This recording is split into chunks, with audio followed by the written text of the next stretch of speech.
Yo, yo, yo, yo, yo, yo. What's up, everybody? What are you doing? Oh, man. Woo! Welcome into the show. What's up, Suarez? How you doing? How you doing? What's going on, chat? Welcome in. My name is UltimatDJz. This is Talking Trek Live, Star Trek Fleet Command's official podcast, here to deliver the final verdict and offer final deliberation on Lower Decks Part 2, as we close the book on October and begin to look forward to the buzz that is surrounding the last 2 months of this year. I am your host, UltimatDJz, welcoming you in to a Talking Trek server sound off. You guys hit it in the chats. Let me know where you are from, what server you hail from, and let's find out who all is here to enjoy each other's company here today. Iron Chef kicking us off from server 14. Aloha. Captain Q on 57. Zandy's on server 12. Noon Whistle on 29. Thank you, Velvet Thunder on European 137. Chaos on 26. King Kirky on European 181. Dr. Juby on 61. Pirate Yar on 34. What's up? Spectre on server 11. Mud 2 on server 24. Aquila Hawk on server 21. Sora's on 157. Bad Boy on 13. Welcome in to the show. Felonious Squirrel on 9. Captain Johnny Walker on server 12. Dark Menace on European 140. Jace on 44. Bad Boy on 13. What's up? Quasal on 184. Lord Iscarin on 48. 49. Sherlock Holmes on 27.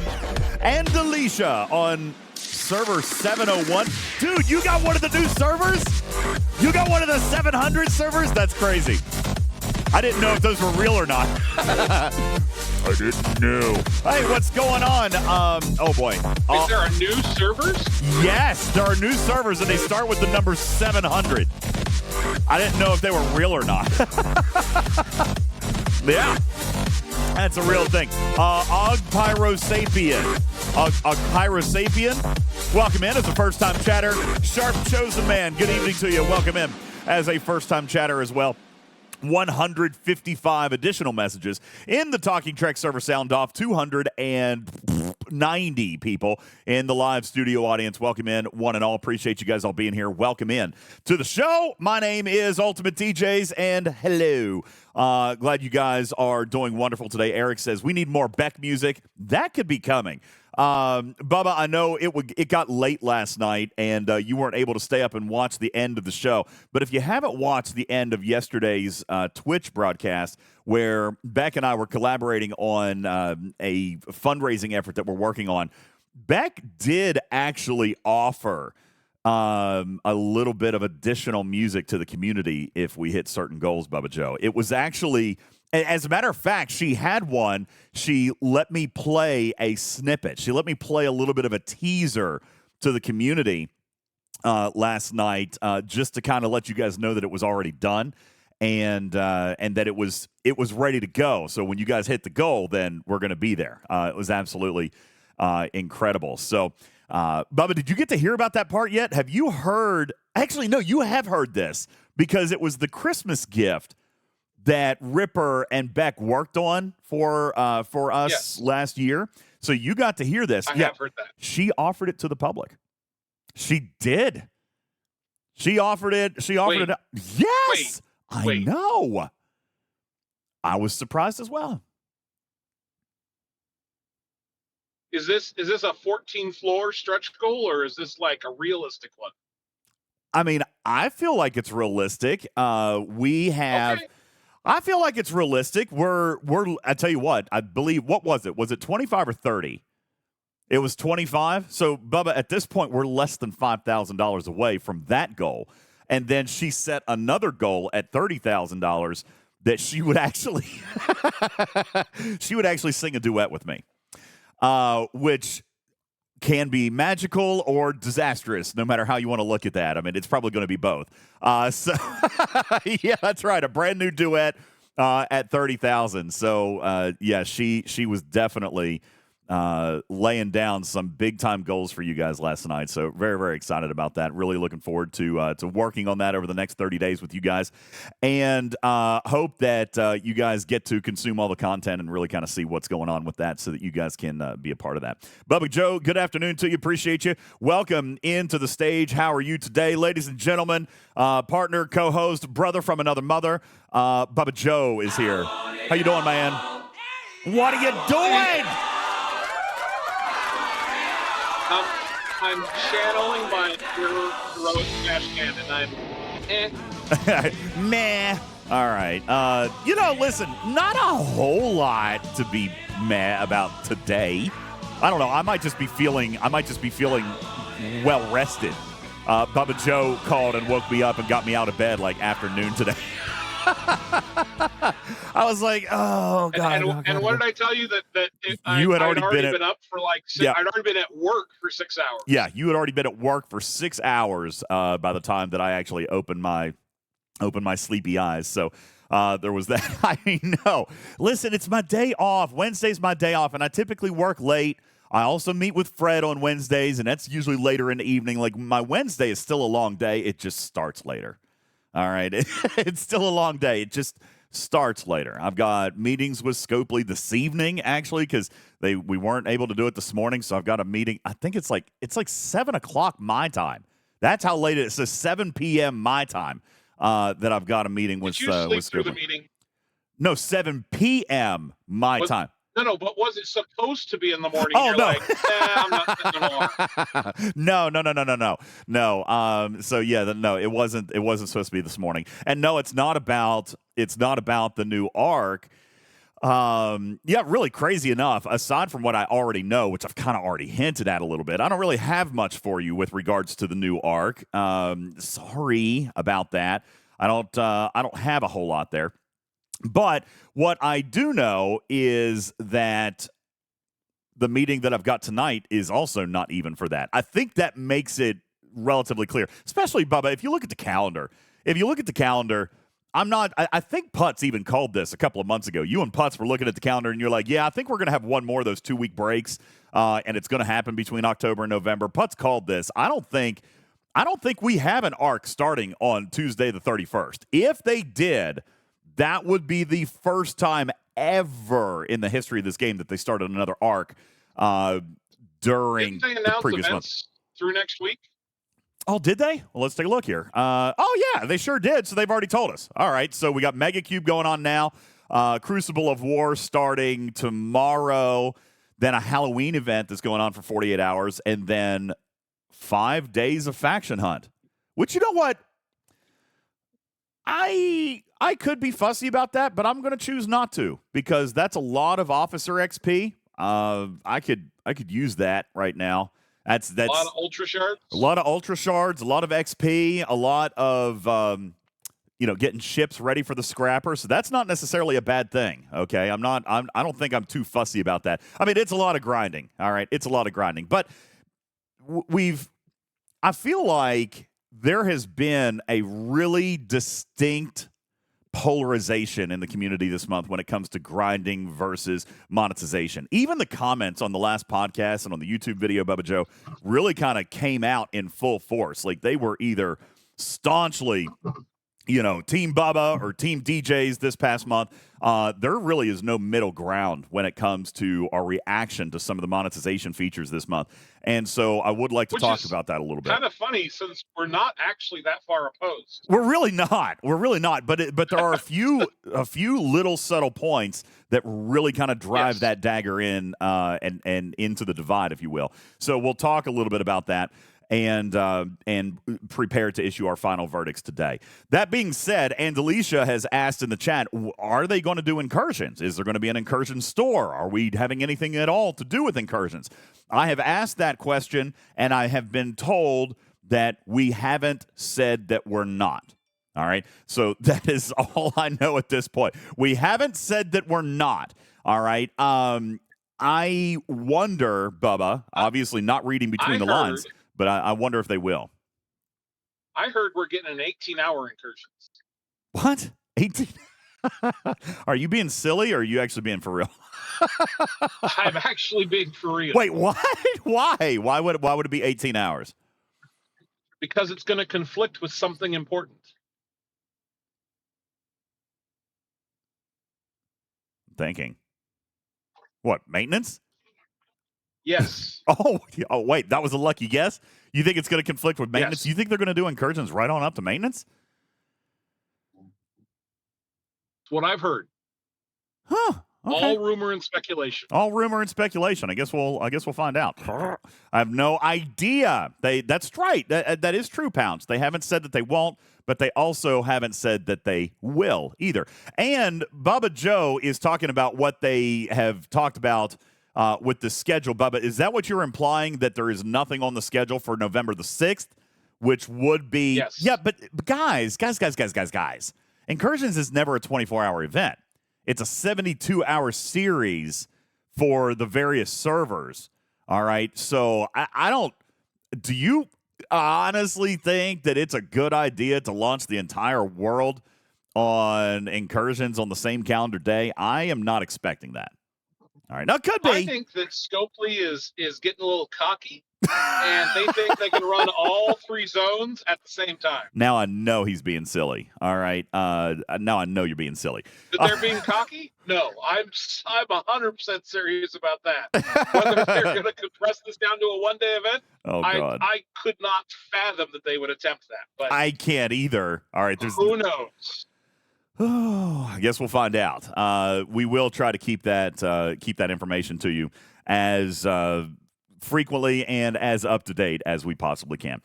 Before we get Try started, to get you that information at least no more than 5 minutes after it starts. Yes. Speaking of information after it came out, I was working with Echo earlier today. You guys may see that the Megacube rebate event is back. So that was not there at launch. You know, Bubba, that actually happened once before. If you recall, that happened probably close to a year ago. And then they brought it back kind of mid-event. It was an hour or two late after we raised all kinds of heck. And they brought it back. It does make me wonder if they're trying to inch away from that, but I don't understand why we would, to be truthful. Talk now, or do you want to do stupid news first? Oh, do you want to do the news? You have news today? All right. Ladies and gentlemen, live from all across. If we start talking about this now, because I think this is something to talk about, we're not going to do the news. So I just wanted to give you the opportunity. Ladies and gentlemen, it's time for the stupid news. Stupid news. You heard it. Bubba Joe said he wanted the news. He wanted the news. There you go. All right, let's see what we got here, Bubba Joe. Yes. I am not at all pleased with the weather reports that I see coming up in the news, okay? Bubba Joe, I know it's almost November, but honestly, it's been kind of an unseasonably warm fall, at least in my area. Like today, no lie, today it is 76 degrees outside, okay? So I guess I haven't really, accepted the fact that there's snow coming, but the first significant winter storm of the season is projected early next week and could dump as much as 12 inches of snow across the northern Rockies. There's going to be so much powder over there, you're going to think you're in a Miami nightclub. Be careful. No, seriously, be careful if you're out there in the Rockies. Wait, Chaos, you already have snow? Where are you from? Are you from Colorado? Is it already happening there for you? Because it is 76 where I am today, which is insane. Oh, you're in Canada. Wow, Canada's already got snow. Look at that, Bubba Joe. That's at least 3-4 inches of snow on the ground up there. I know. I like snow, but to play in it. I don't like to have to deal with it. I don't like driving in it. I don't like having to work in it. I don't like, but I like playing in it. I like playing in it.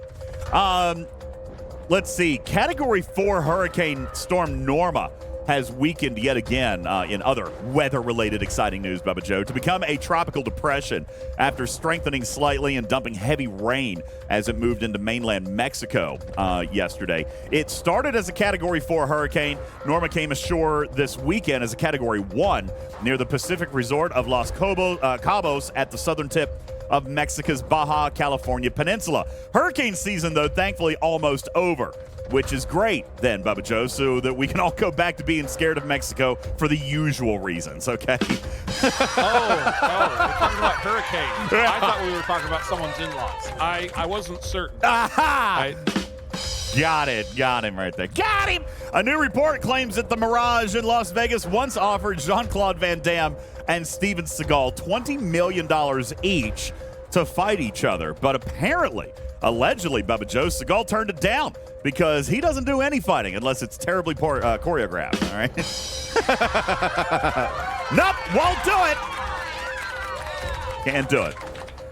Oh, shoppers at an Alaska grocery store witnessed an unusual scene this past week when a bear cub wandered in to peruse the produce aisle. Nobody was scared, though, Bubba Joe, because just like any other Chicago cub, he didn't really pose that much of a threat. Wow. Just want to say, for the record, and in no uncertain terms, bears are scary. They are. They're very. There are people that think they're not, and it terrifies me. Oh, let's see. What else do we have? Oh, this is great. While I'm giving offensive news stories, The Nightmare Before Christmas, Bubba Joe, has returned to theaters to celebrate its 30th anniversary. Isn't that amazing? 30 years since that movie came out, which makes the movie officially a millennial. So some people are surprised it's actually showing up in theaters again. Ow. It's showing up to work. It's amazing. Oh, I thought that was just a statement on millennials not going to movie theaters and they do streaming instead. Oh, no, it was much worse than that. It was much worse than that. Oh, let's see. Ben Affleck, in our final story today, was photographed handing a valet worker $100, Bubba Joe, after enjoying lunch with his daughter, Serafina, and his stepchild, Emmy. This was an unusual sight, though, said witnesses, because normally he's only handing cash like that to the cashier at a liquor store.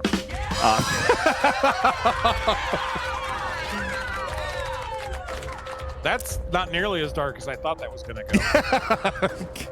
I'm in a weird, funny place today. Ladies and gentlemen, let's go ahead and wrap that up and head on over to the sports desk with Bubba Joe. What's going on, Bubba Joe? What's going on in the world of sports?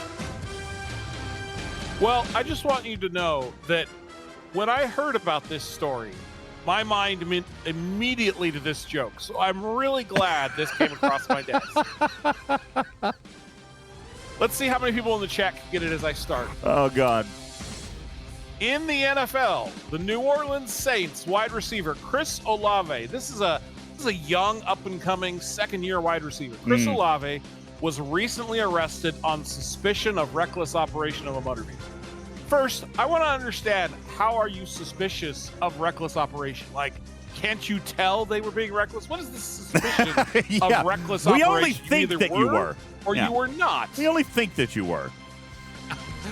However, this is the worst thing to happen to the New Orleans Saints that involves a car since they signed quarterback Derek Carr. Ladies and gentlemen, it is sports with Bubba Joe. There you go. And ladies and gentlemen, that is your stupid news. Can we get, okay, I was told by Beck last night that the proper terminology is dubs in chat. Can I get some dubs in chat for the stupid news today and Bubba Joe's sports story? Look, see, I'm using the young people words. Dubs in chat, please. Yeah. Jonathan, I think it means, okay, so I think it's a W. All right, a dub is a W, which stands for winning. Is that right? Or win? Is that what it is, young people? All right. There's a live picture of DJ right now. Yes, that's it. Thank you, Captain Planet. Appreciate that very much. Yes, Sugar Fat Man says that's exactly right. DJs, you No, young I'm sorry soul. about the Jonathan Ingram one. Wait, what was which one was his? You know, I don't. Okay, I'll take that. He's got some good moves. I'll take that. Here, this is what Jonathan Ingram is throwing up. I'll put it, or maybe somebody can put it in the graphics room for me. My copy and paste isn't working here. There you go. Thank you, Jonathan Ingram, for that. Oh, I think I got the link. Okay, I'll throw it in there for you. Thank you. Yeah, listen, I got some moves. It's fine, guys. Don't worry about it. Welcome into the show, everybody. My name is UltimatDJz. This is Talking Trek Live, Star Trek Fleet Command's official podcast. Welcome you guys into the final episode that we are going to be talking about, Lower Decks, Part 2. By the way, was this Part 2, or Part 2, Part 3? Part 2. Somebody confused me in the chat, and I was like, wait, did I miss a whole month? Which, by the way, is totally possible. All right? That would be totally possible as much as I've actually paid attention. But we are going to issue final ratings on that. Before we do, though, Bubba Joe, let's circle back and touch on this Borg Megacube event very quickly, because you've got some commentary on that. I will tell you, I'm not entirely sure why it was forgotten about, but I know that Stewie was very active in the chat. He brought it up first, I think, today, and just said, hey, you know, what's going on with the Megacube event? The Megacube rebate event is what we're calling it. What's going on with that? Can we try to get something like that worked out? So Stewie was on top of that today. And then I kind of followed back up and said, you know, this was shortly after they turned it back on, because they did. Okay, they turned it back in. And let me just say, Bubba, ordinarily, I would be grateful that they turned it back on. After all, it's just free stuff, right? I would be happy that they turned it back on. But it was down for like 2.5 hours, right? And I mean, people probably spent some Megacube directives during that time. So I came back and I said, thank you very much for turning this back on. I really do appreciate it. And it may be asking too much, but I'm not doing my job if I didn't ask if you were willing to send out 10 Megacube directives in a comp for those who have already spent 10 while the event was down. They responded back that they are looking into it and will get back to me here shortly. So hopefully I'll be able to offer you guys some news while we are live on the air, because I did see some people asking about that in the chat, Bubba Joe. And while it is a part of that self-sustaining loop, you know what I'm saying? It is a part of that self-sustaining loop. So that's why it's important. You know, it's a part of that loop that carries you from Borg event to Borg event. On the other hand, Bubba Joe, we've seen this one time in the last 11 months. Is it retired content? Was it necessary today? So let's talk about that. So previously, the Megacube, the final day of the event was all about running Megacubes and Borg Armadas. Mm-hmm. And so they made another change for this run of the event that I think is positive. I absolutely agree with you. They did change the scoring to be relevant, so to speak. And because of that change, and so, for example, I don't even score off of doing a Megacube. Mm-hmm. Wait, you don't? There's no points for that? Not in my milestone event. Oh, well, hang on a second. Let me just take a look. So there's the rebate event that came back on. It's, what is it called? Spheres Attack? Oh, me either. Well, then I could get the heck on out of Megacube space. So they scaled this by ops then, because there's a lot of people that are still doing Megacubes on my server right now. So there is a ops group that is still getting that their event is not focused on the solo armadas. You do, and people are in the chat are correct. You do get points in the solo leaderboard and the alliance leaderboard for doing Megacubes. That's true. Mm-hmm. But the SMS is not necessarily going to be that. So if you are at an ops range that is, shall we say, beyond the intent of the Megacube, then they're not asking you to go do something that is beneath what you would now. Now, we still get useful benefits from the Megacube. You still get those activated nanos so that you can upgrade your Borg, and it's important, and that's good.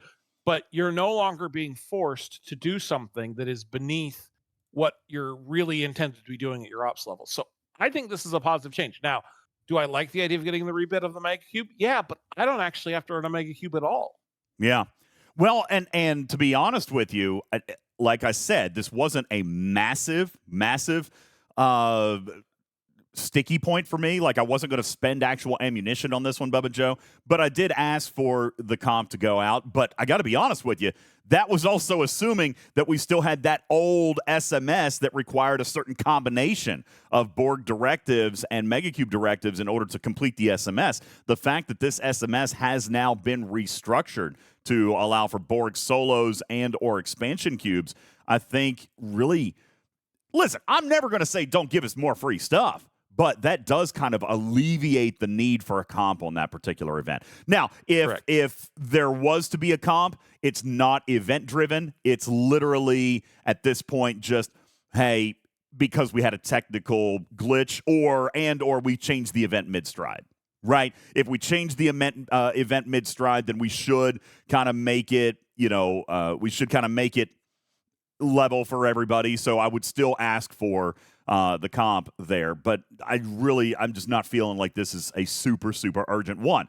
Now, I'm reading in the chat that it's Ops 40 Plus that has the upgraded SMS for Borg Sphere's attack. So what would that be? 39 and down then has the traditional model. So I should probably look then at stfc.space and just see, Bubba Joe, do they still need the Megacube directives in order to finish that event?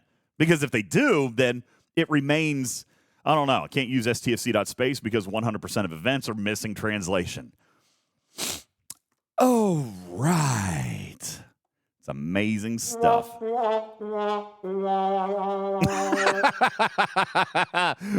knows? It could be 35 plus. It could be 39 down. I don't know because the entire language is the entire website's in a different language. Okay, so and that's just it, Medic. I want to make sure that the event doesn't need that for you guys down there because, like I said, I've already asked for the comp, and I still think that they will hopefully come through with something like that. But I want to make sure. I do want to make sure that it is not being forgotten about. That you guys may need that for your event, because if you go back and watch our Megacube video from 2 years ago, Bubba Joe, those Megacube directives were vitally important to the completion of this meta. At least they alleviated the pressure, right? You could do it with normal Borg directives, but it required perfection. Do you guys remember? It required perfection. You could not fail. You could not miss an event because you needed all of the directives that you could win through the events. All right, there was a lot happening there. Not only that, there could be interpretation, Bubba Joe, for a slight reduction of the rewards. I know some people were a little bit fussy about this, that yesterday's solo leaderboard actually removed a very healthy number of officer shards. If you recall, 4 of 11 and 11 of 11 have been very well sourced through this, and I say well sourced, if you can call it that, for an event that only runs twice a year. But that solo leaderboard also removed all those officer shards. And I was kind of curious about that. This is an interesting reiteration because when you're dealing with content that's this old, Bubba Joe, I would have probably seen logic and or reason to just dumping a little bit more into it, making it easier over time, which is what they've said that they like to try to do. This content now is 3, almost 4 years old, and it seems to me like this is not something that should be gate-kept quite so hard. I mean, if we were offering, dozens and dozens and dozens of 4 of 11 shards in it last time, why were those removed? The scoring metrics are an improvement. I don't disagree, but why would we have changed the event reward structure of the events in a negative fashion moving forward? What are your thoughts on that? Good question. I don't know. I think this is a good point, Graduated. He is in transporter patterns now. I don't know that I it's hard for me to say. Like my 4 of 11 is easily sourced between the board for people that are 35 plus. Yes, between that's the caveat. The solos and transporter patterns, he's easily sourced, and so I'm not overly upset that they removed that. But I can see where people that are not at that level, but again, they weren't competing this event anyway. I don't know, DJ. I'm a little I'm a little conflicted. I understand the point you're trying to make, but I'm not overly tore up about this, but that may just be my perspective. Well, I do want to be careful with the term easily sourced, okay, because easily sourced requires farming of transporter patterns, which is not exactly an Ops 25 thing, all right? I mean, it can be, but they've got so many other uses for faction credits at those levels. So I hesitate on calling it easily sourced. Okay, but I mean, I can't tell you the last time I didn't get a 4 of 11 shard from A Borg one chest. of the Borg chests. Yeah, but those are 40 plus too. You know, I think we just have to kind of be careful and remember that even though, and listen, I'm guilty of this as well. Even though we refer to this as dated content, the fact that they took time to refresh this event probably indicates that there are a great number of players probably coming through these late 20s, early 30s section of content where the Megacube may be relevant for them at this time. So I wonder about decelerating. I wonder about slowing down that path instead of speeding it up. Yeah, so maybe what needs to happen is that they need to, and this is something that Scopely has been really bad at over the years, but something I think that I'm hoping they can improve upon, and that is being mindful of the bracketing. Mhm. So if you're going to have an event and you're already going to have events that are sub 4, say 35 to 42, you're going to have a couple of brackets in there, and then 42 to something else, the same event, but different milestones and different awards, and be unique about that, right? Yeah. Say, hey, we get it. You're at this stage of the game. You probably don't need as many shards of this officer because of X, Y, or Z reason. So we're going to change this to a chest draw or something else. And for the people that are earlier on in the content, which would be more aligned with where we were when this content originally launched, maybe those people get the original 4 of 11 shards because they're at a point in their game where they actually don't have access to those.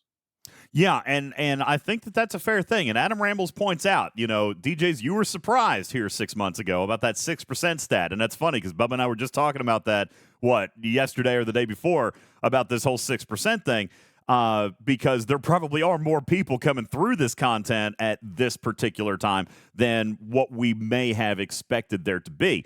That being said, they did restructure this event, and I'm not unhappy about it.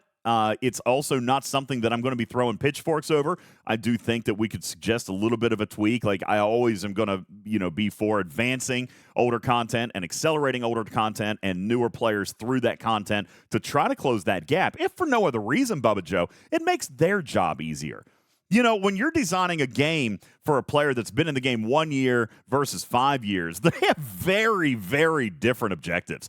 Extremely different goals and play styles in this game, and it can be really hard to create content that appeals to both an Ops 60 and an Ops 25. We've talked about that in the past. We have talked about that, and I completely agree. It's one of the reasons that an expansion of Ops levels is a bad idea.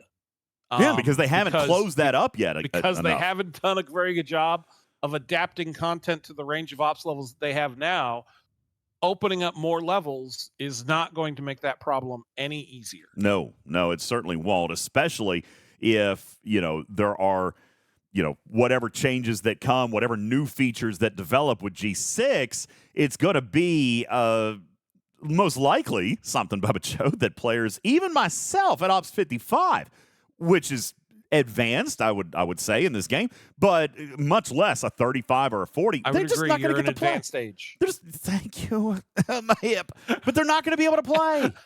All right, so whatever content. And by the way, I fully endorse that the G6 players get something for them. I am not saying anything to the contrary. You guys need content just as much as anybody else in the game. But this is where Scopely has kind of painted themselves into a corner where they have to, develop 3 different video games for one video game. You know what I'm saying? Because everybody has something different to do. And this was an opportunity, I feel, for them to have really kind of maybe begun to sunset that, Bubba, you said this the other day, and I didn't quite 100% agree with you, but there are scenarios in which it can work, right? And I believe Megacube is one of those that could begin to start looking at a sunset on it. All right, because even newer players, I don't think are struggling as much with the Megacube as maybe we did when it kind of came out. So I think this is something. Think the Megacube is a sun. I don't think it is as hard as it was when it came out. Right. But I think it is still one of the best ways to source probes, even with the new refinery from the Talios. Really?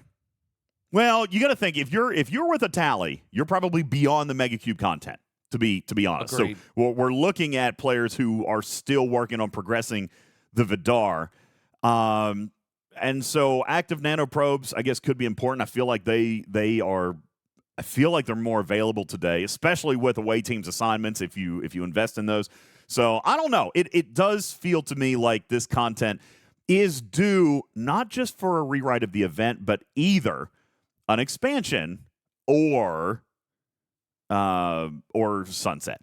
You know what I'm saying? Like I appreciate what they did with the event. I would have appreciated acceleration with those event rewards, but I do appreciate the fact that they gave a little bit more relevant content for some elder players to do, and still relevant content for younger players to do, and just wasn't enough. And I'm not trying to complain. I'm really not. I appreciate what they did with it, but let me ask you a question. A little bit more. Yeah.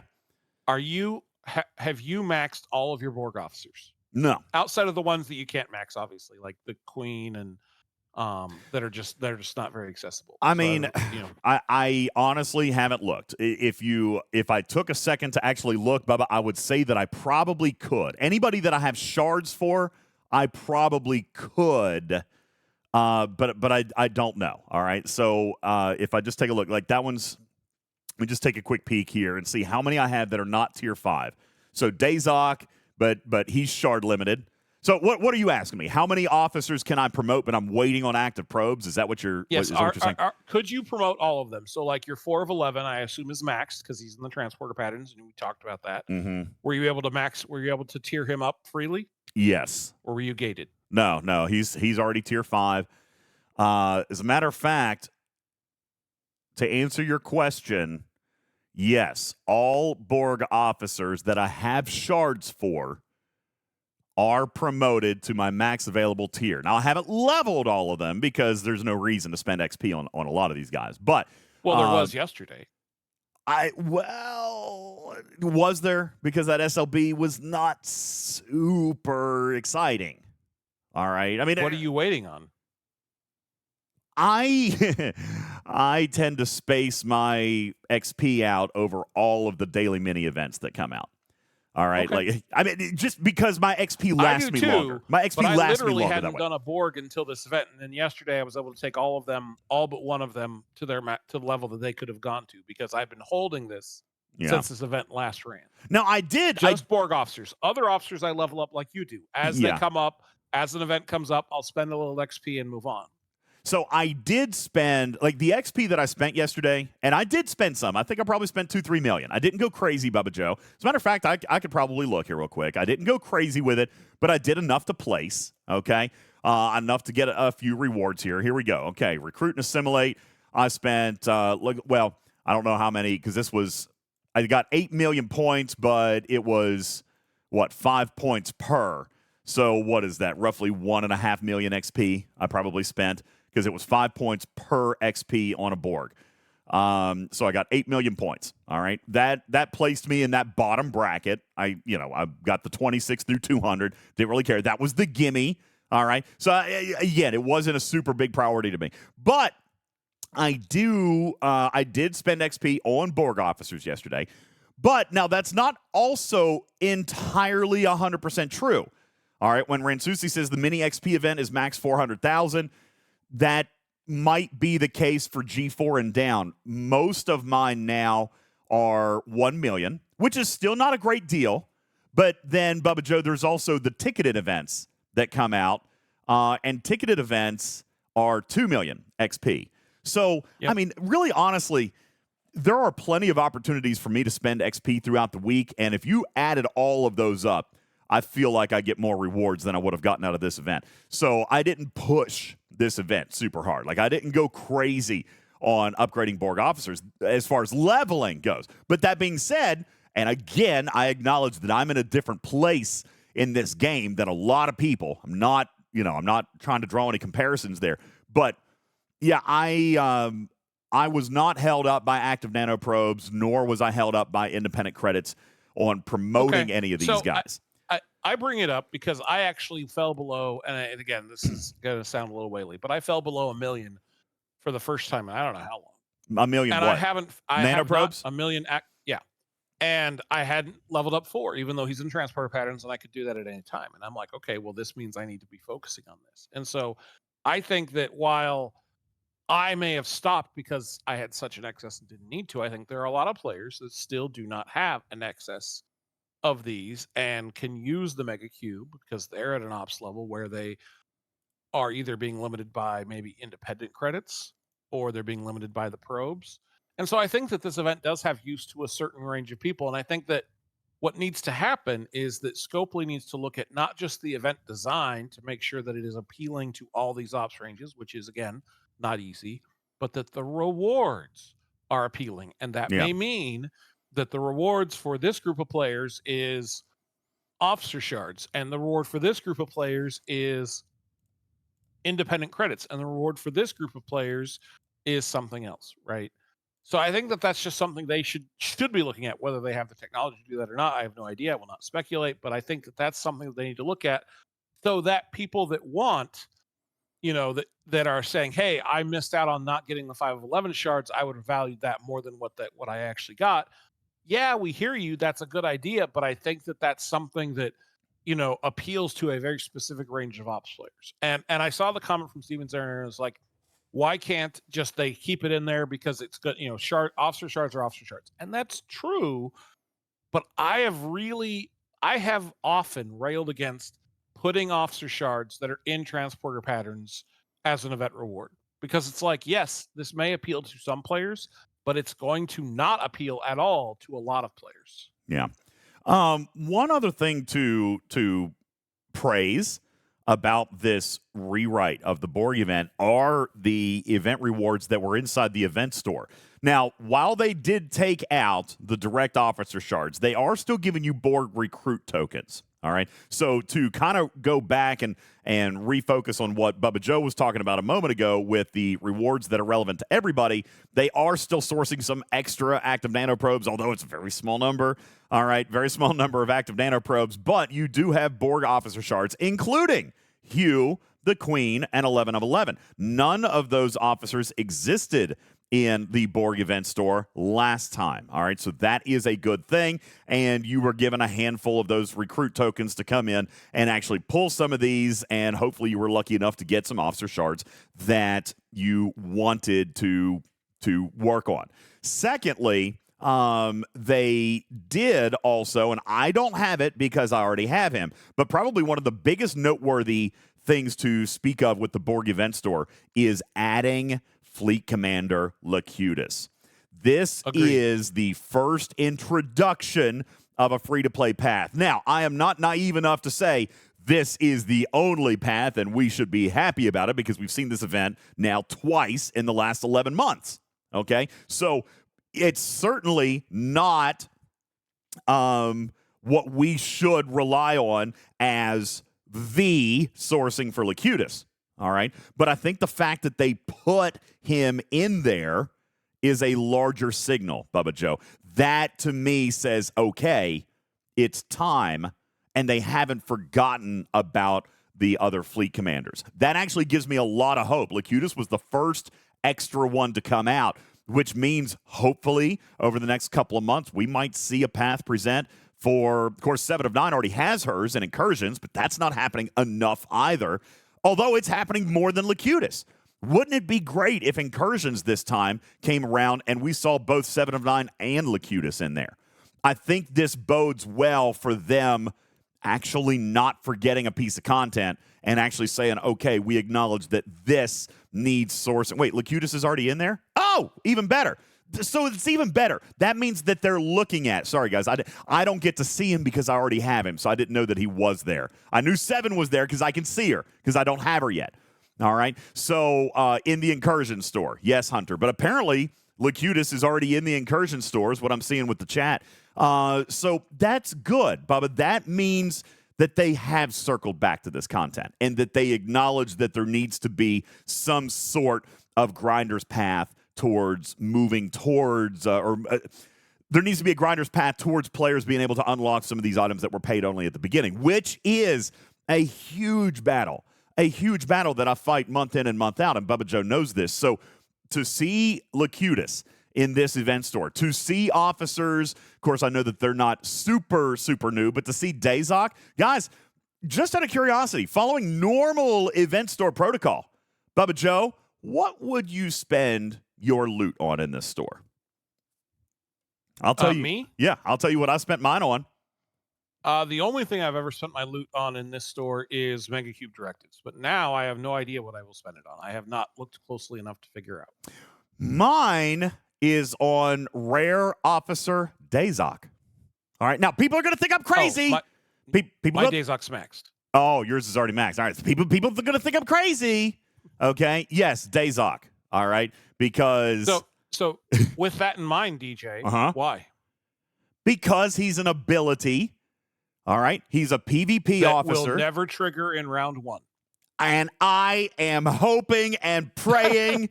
I continue to have hope that they do something about blasted PvP in this game. All right. Okay, I hadn't poked the bear yet. Yes, on that. God bless it. Yeah. So talk about an officer who has this potential to actually have some usefulness. I know, man.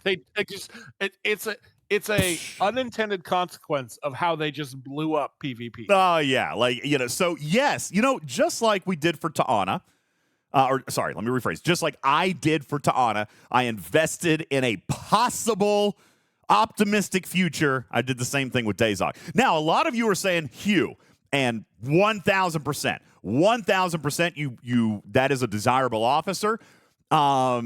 Hugh... Epic officer shards in an event store are so expensive. All right, they are so expensive. And not only that, but we have also... Because they're not for incursions. Are they for this event store? It's the same thing. It's 6,000 to 2,000. It's the 3-to-1 ratio like we would have in a normal event store. Now, some people are saying Galinar. Love that, Knight Rider. Love that. If you don't have Galinar, absolutely. He is a great officer to unlock and max. But you're right, Jonathan Ingram. Hugh is, I've got him at tier 4 because of Borg Armadas, but honestly, his value comes in the unlock.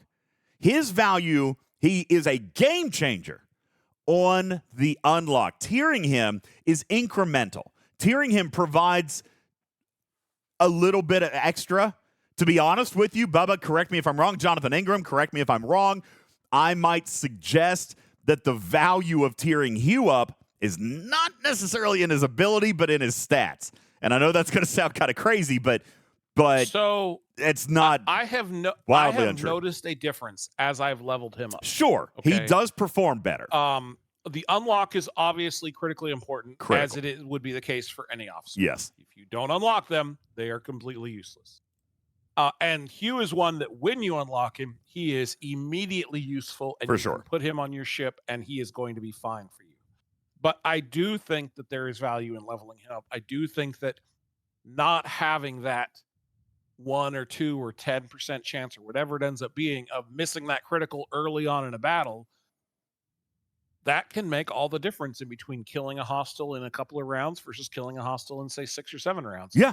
So I think that is something that cannot be undersold, especially where critical damage is right now. And that Hugh needs to be unlocked. I think that's the most important thing. And after that, I think you will see a difference of leveling up. But I think that after that, I might start looking at the rare officers like we normally recommend. Yeah, and that is kind of what I did this time. And I'm not, and for the record, some people are saying, well, Dezok is not as important as Galinar. Agreed, in my opinion. My Galinar is maxed. Some people are saying, yeah, Locutus would be the priority for me, and I've got him. So this is a matter of me coming in, what's available to me, what's important to me, that is still remaining. For a lot of you guys, yeah, my 5 of 11 is now maxed. So, this is a great conversation to point out, though. This is a great conversation to point out, guys, in that, truthfully, this event store is actually pretty daggone good. The options are really good. Are they offering enough currency for a 3-day event? Probably, to be honest with you. Do we want to see this event weekly? With some tweaks, I think this would be a very rewarding event for a lot of players. I think if we had this event, I think if we had this mini event, I would say 6 or more times a year, I think it is something that would be very useful to a large portion of the community. Yeah. Yeah. Weekly, I think, is a lot. It might be. It might be. A lot. I'm just thinking of monthly, slamming those rewards, man. Monthly, I think, would be good. And then I think that if we can't do monthly, I think making this a regular part of the rotation as opposed to once every, 12 months. Yeah. And what's crazy about that is when this event came out, we knew it was only going to be a couple of times a year, Bubba Joe. Remember, they told us, because it used to be a week long. Do you guys remember this event when it was a week long? Oh, it was never God. A week long. It was always 3 days, DJ. Wasn't it longer, though, when it first came out? It was always 3 days. Well, I mean, when they launched this kind of thing as an arc, yes. But this Borg sub-event that has been between arcs has always been 3 days. Oh, okay. All right. I guess I was thinking of something different. But now, I see a lot of this in chat, too. Divine has said this. Sugar Fat Man says, hey, how about, we alternate this with Apex Thursdays? Because, I know I'm kind of burnt on Apex every Thursday. Maybe this would be a great, would Apex every 2 weeks and Borg every 2 weeks, throwing this in on Thursday? That may be a cool idea. The point is here. Are you trying to put 3 days of events on a single day? I think it could be done.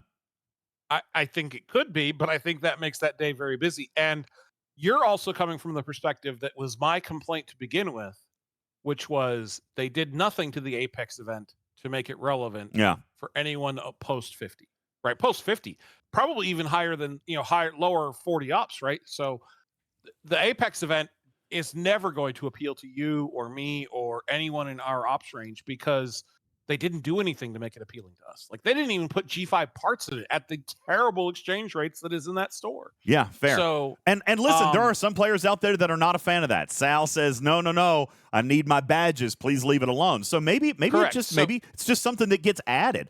I let me ask, if they smushed Megacube into one day and added it on Thursday with Apex, is that going to blow people's minds, or does that give you option? Does that give you choice?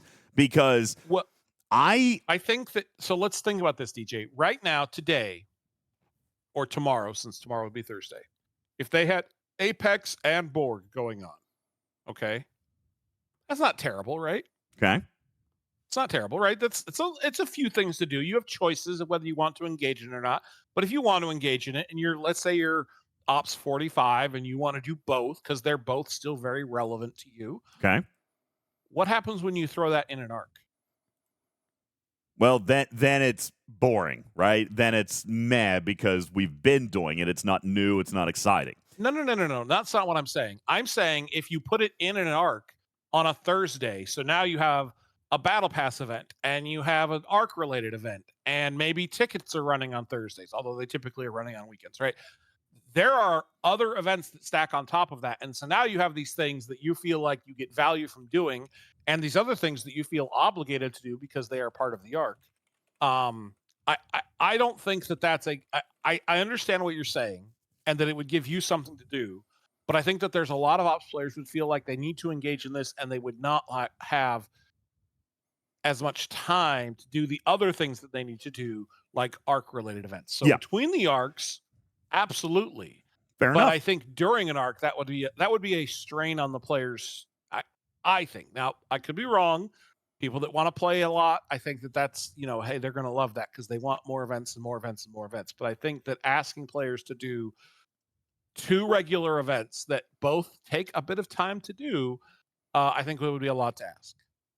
Fair enough. And I do want to point out that this is a very fascinating conversation that all stems around one simple fact, that despite a little bit of gnashing of teeth earlier today, Bubba Joe. This event overall has value to players, and they want to see it more. And so it's tough for me to sit back and listen to a lot of the people who were fussy earlier today about how the event's terrible when we're talking about, listen, this is tangible rewards for the effort that we're putting in. And the only reason that it becomes more rewarding in a more regular fashion is if we get it in some type of regular fashion. And that is what I would be advocating for. It's not because I want something to do. To be perfectly honest with you, Bubba Joe, this event is not wildly rewarding for me anymore. I'm not dying to do a bunch of Megacubes. I did my SMSs. I'll take my event store loot. I'll work on Dezok. But I think that the rewards of this event are actually rewards that are still very valuable and very current, very contemporary rewards for a lot of players out there, whether or not you're Ops 25 or 55. And I find that to actually be, as we were talking an hour ago, and we'll close on this fact, Bubba Joe, how difficult is it to create content that scales 3 different generations in the game? Crazy enough, this is one. This is one with a few minor little tweaks could actually be a piece of content that satisfies 25 through 60 in a relatively satisfactory fashion. And because of that, it's something I would like to see more. All right, it's something I would like to see more. Final thoughts on this, Bubba Joe. We'll take our first break and come back diving into Lower Decks Part 2, as we prepare to issue final verdicts and issue our customer satisfaction ratings with the October arc and the final Lower Decks arc with our beloved Tendi, Rutherford, Mariner, and Boimler as our beloved Lower Decks characters. We'll wrap that up on the other side. Bubba Joe, final thoughts on Borg. I would just like to say that, can you imagine if we had tried to have this conversation before we had the stupid news? Fine. Listen, technically we could have done it because there's still 2 minutes and 49 seconds on my timer. I'm going to go to commercial break early. Okay. I'm just saying that you would have been, we'd have had this 45-minute conversation, all valid, all relevant, all good. Early. And then you'd have been like, oh, we didn't do the stupid news. But I did do the stupid news. And there's still did, because I warned you that if we got into this conversation, but we had time. It's not going to be a simple thing. We had time. I know. Look at this. I know, Hammer. UltimatDJz knows the word early. I'm just surprised you know the word break. We are going to take our first break of the day. My name is UltimatDJz. This is Talking Trek Live, Star Trek Fleet Command's official podcast. We'll return after a word from our sponsors. Don't go anywhere, but stay here. Today's show brought to you in part by the Musgrove Trial Firm in Georgia. Have you suffered personal injury in Georgia? You need a buddy. Give Buddy at the Musgrove Trial Firm a call, 678-226-1994. Visit them online at musgrovetrialfirm.com. Portion of the show brought to you by crazybunch.org. Do you suffer from pixel fatigue? Well, we've got a gummy for that. Surtail has the answers for your health and wellness needs, especially when gaming. A gummy for blue light protection and eye health, an energy gummy, or how about a relaxation gummy to help you chill after Wardod kills all your miners. Surtail is an independent distributor of all the aerial products you'll need to improve your gaming experience. Message Surtail on Discord or go to crazybunch.org. This program is made possible in part by a grant from Burglar King, where families enjoy great tasting burgers and fries that we stole from McDonald's. Fact.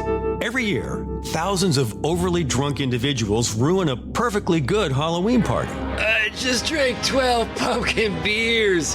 Time for unlucky number 13. Dun, dun, dun. Fact.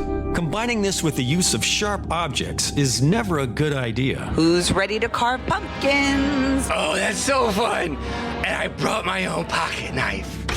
Fact. This eventually leads to chaos, crying, and someone going to the emergency room. Has anybody seen my pinky? Friends, don't let friends carve pumpkins drunk.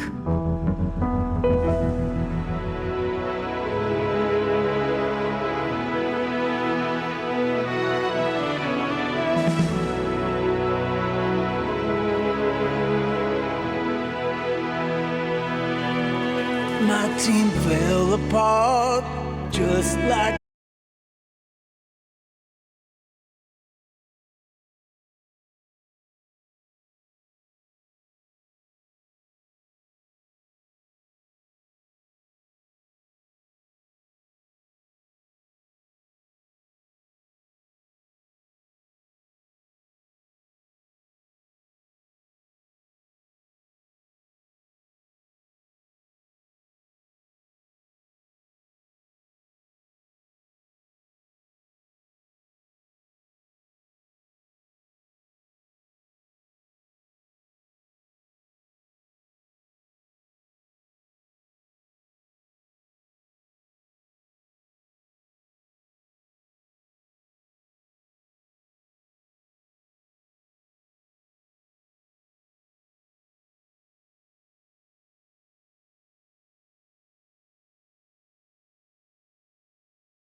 No, I'm really concerned about November. It makes me so excited. Anyway, all right. Can you not hide it? And I just can't hide it. Yeah. I'm still working on things.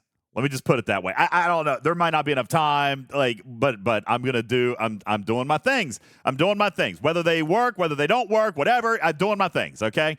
As I heard somebody say, Bubba, a mutual friend of ours the other day, we're just gonna let DJ work his magic. It will probably not work, and then we'll all get to do the same thing we did about these officers and just be like, I told you so. You know, that's all we really got anymore. That's the only that's the only enjoyment I have anymore is perpetually not having to sit down. All right. At least when it comes to conversations with Scopely. All right. The fact that I don't ever have to sit down makes me very happy. That being said, before we look forward, Bubba Joe, let's look back. Lower Decks Part 2 brought with it what you and I talked about today. Crazy enough, some good things. Lots of bad things, but some good things that inevitably, as always, Scopely somehow manages to shoot themselves in both feet, both hands, one lung, and then like through the appendix or something. Like they have an idea that turns out to be good. Like, dare I say, the Borg event, right? That was a good, positive, reiterative change. And then what we're going to see here the next couple days or something else is going to happen that just makes it fail, right? Not necessarily this, but something. It's going to create bad sentiment. And so we look at this month and we see a couple of things. I will start with the first one, Bubba Joe, because people have been very critical of me.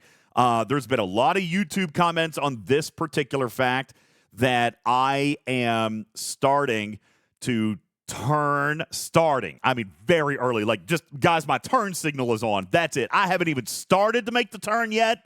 All right? I'm just in the turning lane. But I'm starting. Can't drive around here using that. What, the turning lane or your turn signal or what? Turn signal. That's not allowed. It's Oh, it's okay. Gotcha. All right. Yeah, turn signal is on. Okay. I'm in the turning lane. Turn signal is on. I haven't made the turn yet, but I am starting to feel a little bit better about the long-term life of forbidden technology. People have been giving me a ton of grief on that, Bubba Joe. So much. Oh, DJs, you shill. DJs, you said forbidden technology was the devil. All right? And now Scopely just waves stuff in front of you, and now it's all good again. Well, it was the devil, and it's not anymore. Yes, BK, I would love some Skittles. By the way, BK freeze dries Skittles. Yes, I want some. Please, thank you. All right. Now, Delurch says, here's the deal. DJ, you feel better about the long-term prospects of forbidden technology because you paid for the whip. And that's true. And by the way, I did pay for the whip. They didn't give it to me. I have always been honest with you guys about what they give. I even said last week, I think, they gave me the Monavine, so don't use that as an example. But the whip, I paid for. Why? It felt good. Why? It gives me value. Why? Because they actually created something good. The problem with that is, and the perspective that we have to, Bubba Joe, keep in mind, is the broader community, in that the whip solved nothing for them yet.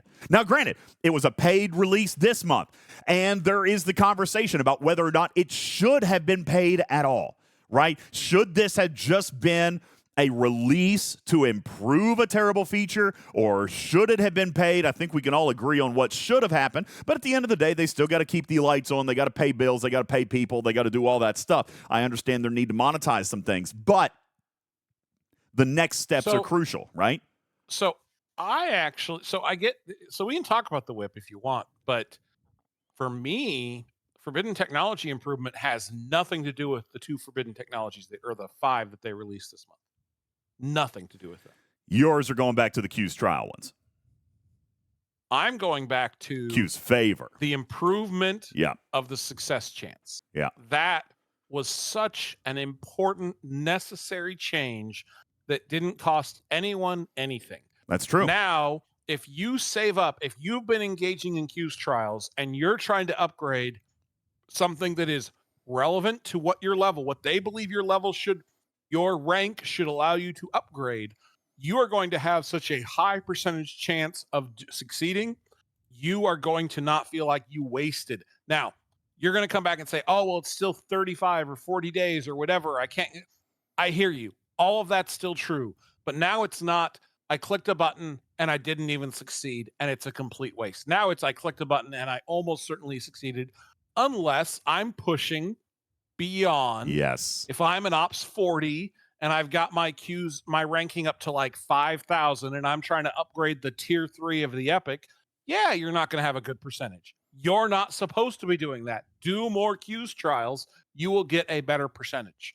So I think that the most monumental thing, like, yes, the whip is useful. Yes, like, it's going to help people in certain ways, but to me, the change they made was so important and so required, because now players can engage in the forbidden technology and not feel like they're just throwing their savings away. Agreed. Now, looking at the chat, there's a couple of comments here. How much proto-matter does free-to-play have at this time? Proto-matter, I see the balance with Q's favor that they provided this month actually, in my mind, is driving you a little bit. I think that, as Bubba Joe just pointed out, and Jonathan Ingram mentions in the chat, that you have to be working on the forbidden technology that corresponds to your ability and assessment rank in the game. For example, this month, Bubba Joe, during that Fleet Commander event, and you know what? Let me see if I can find this real quick. I'm sure it's in the lab. Let me pull something up for you guys real quick. Let me just ask, Bubba, you mentioned this specifically just a second ago. This month, do you think that I prioritized upgrading my Metreon Cascade or other rare forbidden technologies? Just out of curiosity. What does anybody what did anybody else do? I prioritized upgrading the I'll call them the missile upgrades. Okay. The Q's Trials guys. The Q's Trials guns. And then after I got satisfactorily far on them, I moved into the whip. Okay. I think after that's I do that, now I'm going to start working on the Q's Trials I want. And the reason I went in that order is the Q's Trials ones allow me to get the tier up catalysts. I can then use those tier up catalysts to tier up other things that I want. And then the whip allows me to focus in on getting things for Q's Trials, whether it's Protomatter or Bells, or the ability to source the new forbidden technology that they're going to add to the refinery, right? I think that's the order that is, in my opinion, most efficient to focus. And now I can focus on the Metreon Cascade, because that's like the one that everyone wants. That's the right? big or one, I can start right? to focus on the PvP ones, which are also very important, right? You got it. Here's the deal. Go ahead. Well, I was going to focus in on what you just said. I've done this, I've done this, I've done this, I've done this, and now I'm going to focus on the Metreon Cascade, right? Now I'm going to focus in on that epic. And folks, let me just tell you, that is maybe even by accident, or maybe this was their design, who knows, but we have circled back around to what Echo told us on day one, to what game design told us on day one, that like, hey, listen, the epic you probably shouldn't be focusing on. You shouldn't probably be focusing on the epic here while your Q's court is level 10, right? Like that's probably not where you're supposed to be. And I have found that to be true this month, that in moving through, like let's for example, let's take a look here, okay? I want to point out some stuff, and I'll put the link to this in the graphics room if you don't already have it. This is Jules Verne's and Blue Mandalorian's Forbidden Technology Google sheet. All right, Bubba, it's got every piece of technology on it. It's got all the data and all the math and everything that we can currently possibly know about forbidden technology. So let's come over here, and I'm just going to say, hey, for example, let's take a look at one of those mining ones, for example, okay? Let's take a look at one of those mining ones. Real quick, DJ. Yes. Do you have a late breaking news sound effect? I do. Let me hit the button here. Ladies and gentlemen, breaking news for you from the Scopely World News headquarters.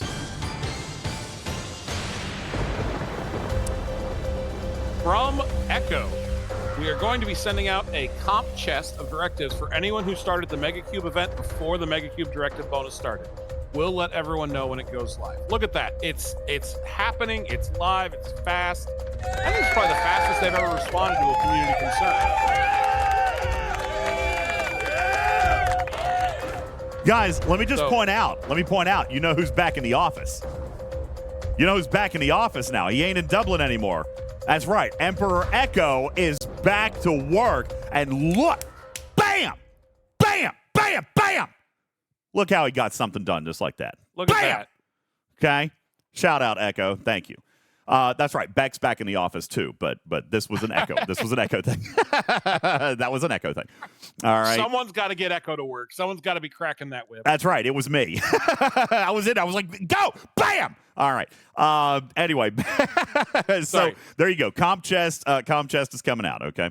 Now that being said, coming back over here to the forbidden technology, guys, the cost in Protomatter is so significantly lesser expensive than it is on the epics. Put it in the graphics room? Did I? I thought I did. Sorry, my bad. All I see is you dancing. Oh, okay, my bad.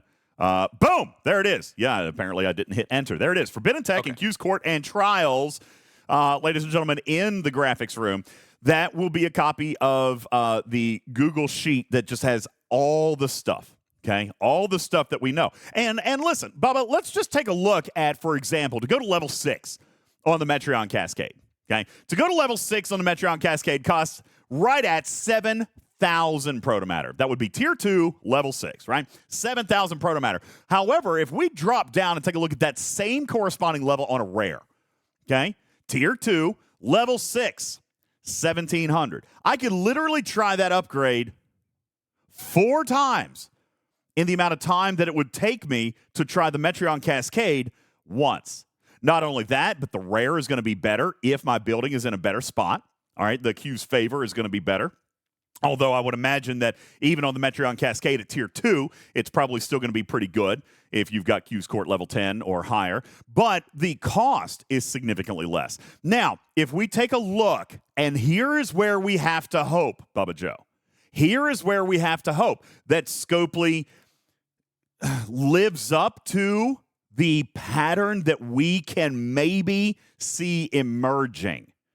All right, because you talked about this earlier this week. You said, hey, guys, these mining lasers, the Romulan mining laser, the Malon extractor, and the Klingon mining drill, these were new to the Forbidden Technology refinery, as were the Time Crystal, the Theleron radiation, and red matter. These were new, added to the Forbidden Technology refinery. Now, BK says, how is that going to work for free-to-play? Bubba Joe, explain this, because what we're seeing here is the possible introduction of what could be long-term, God, dare I say it, decent game design when it comes to salvaging Forbidden Technology. But it depends on a lot of things. So I think that there are a couple of things that are critical to Forbidden Technology. I think the Q's trial Forbidden Technology, and I think the whip are both critical to enhancing the free-to-play path. Are either of those two available yet? Yet. That's the thing. However, the Q's trials do source the shards, the rare shards. That in the Q's trials, you can get rare shards. And so when those Forbidden Technologies make it their way into this refinery, assuming that they do, and I have no reason to doubt that that is the plan. I just hope they have the follow through to do that. When they do, you can prioritize using the engagement you're getting from the Q's trials to unlock this Forbidden Technology. Now, this is speculation. This is my hope that this is something they're going to do to make sure that Forbidden Technology is accessible to all players. And remember, Forbidden Technology is about 6 months old already.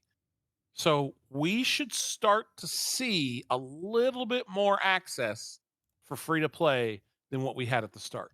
And so I'm hoping that that's what we're going to see, is that they're going to now continue to focus on improving and allowing people to refine their way to some of these Forbidden Technologies. Now, is that going to be next month or the month after that or the month after that? I don't know. But that's the thing that I based on what they have done by already putting some paid exclusive content into this refinery, that they will continue to roll paid exclusive content into this refinery at a later date.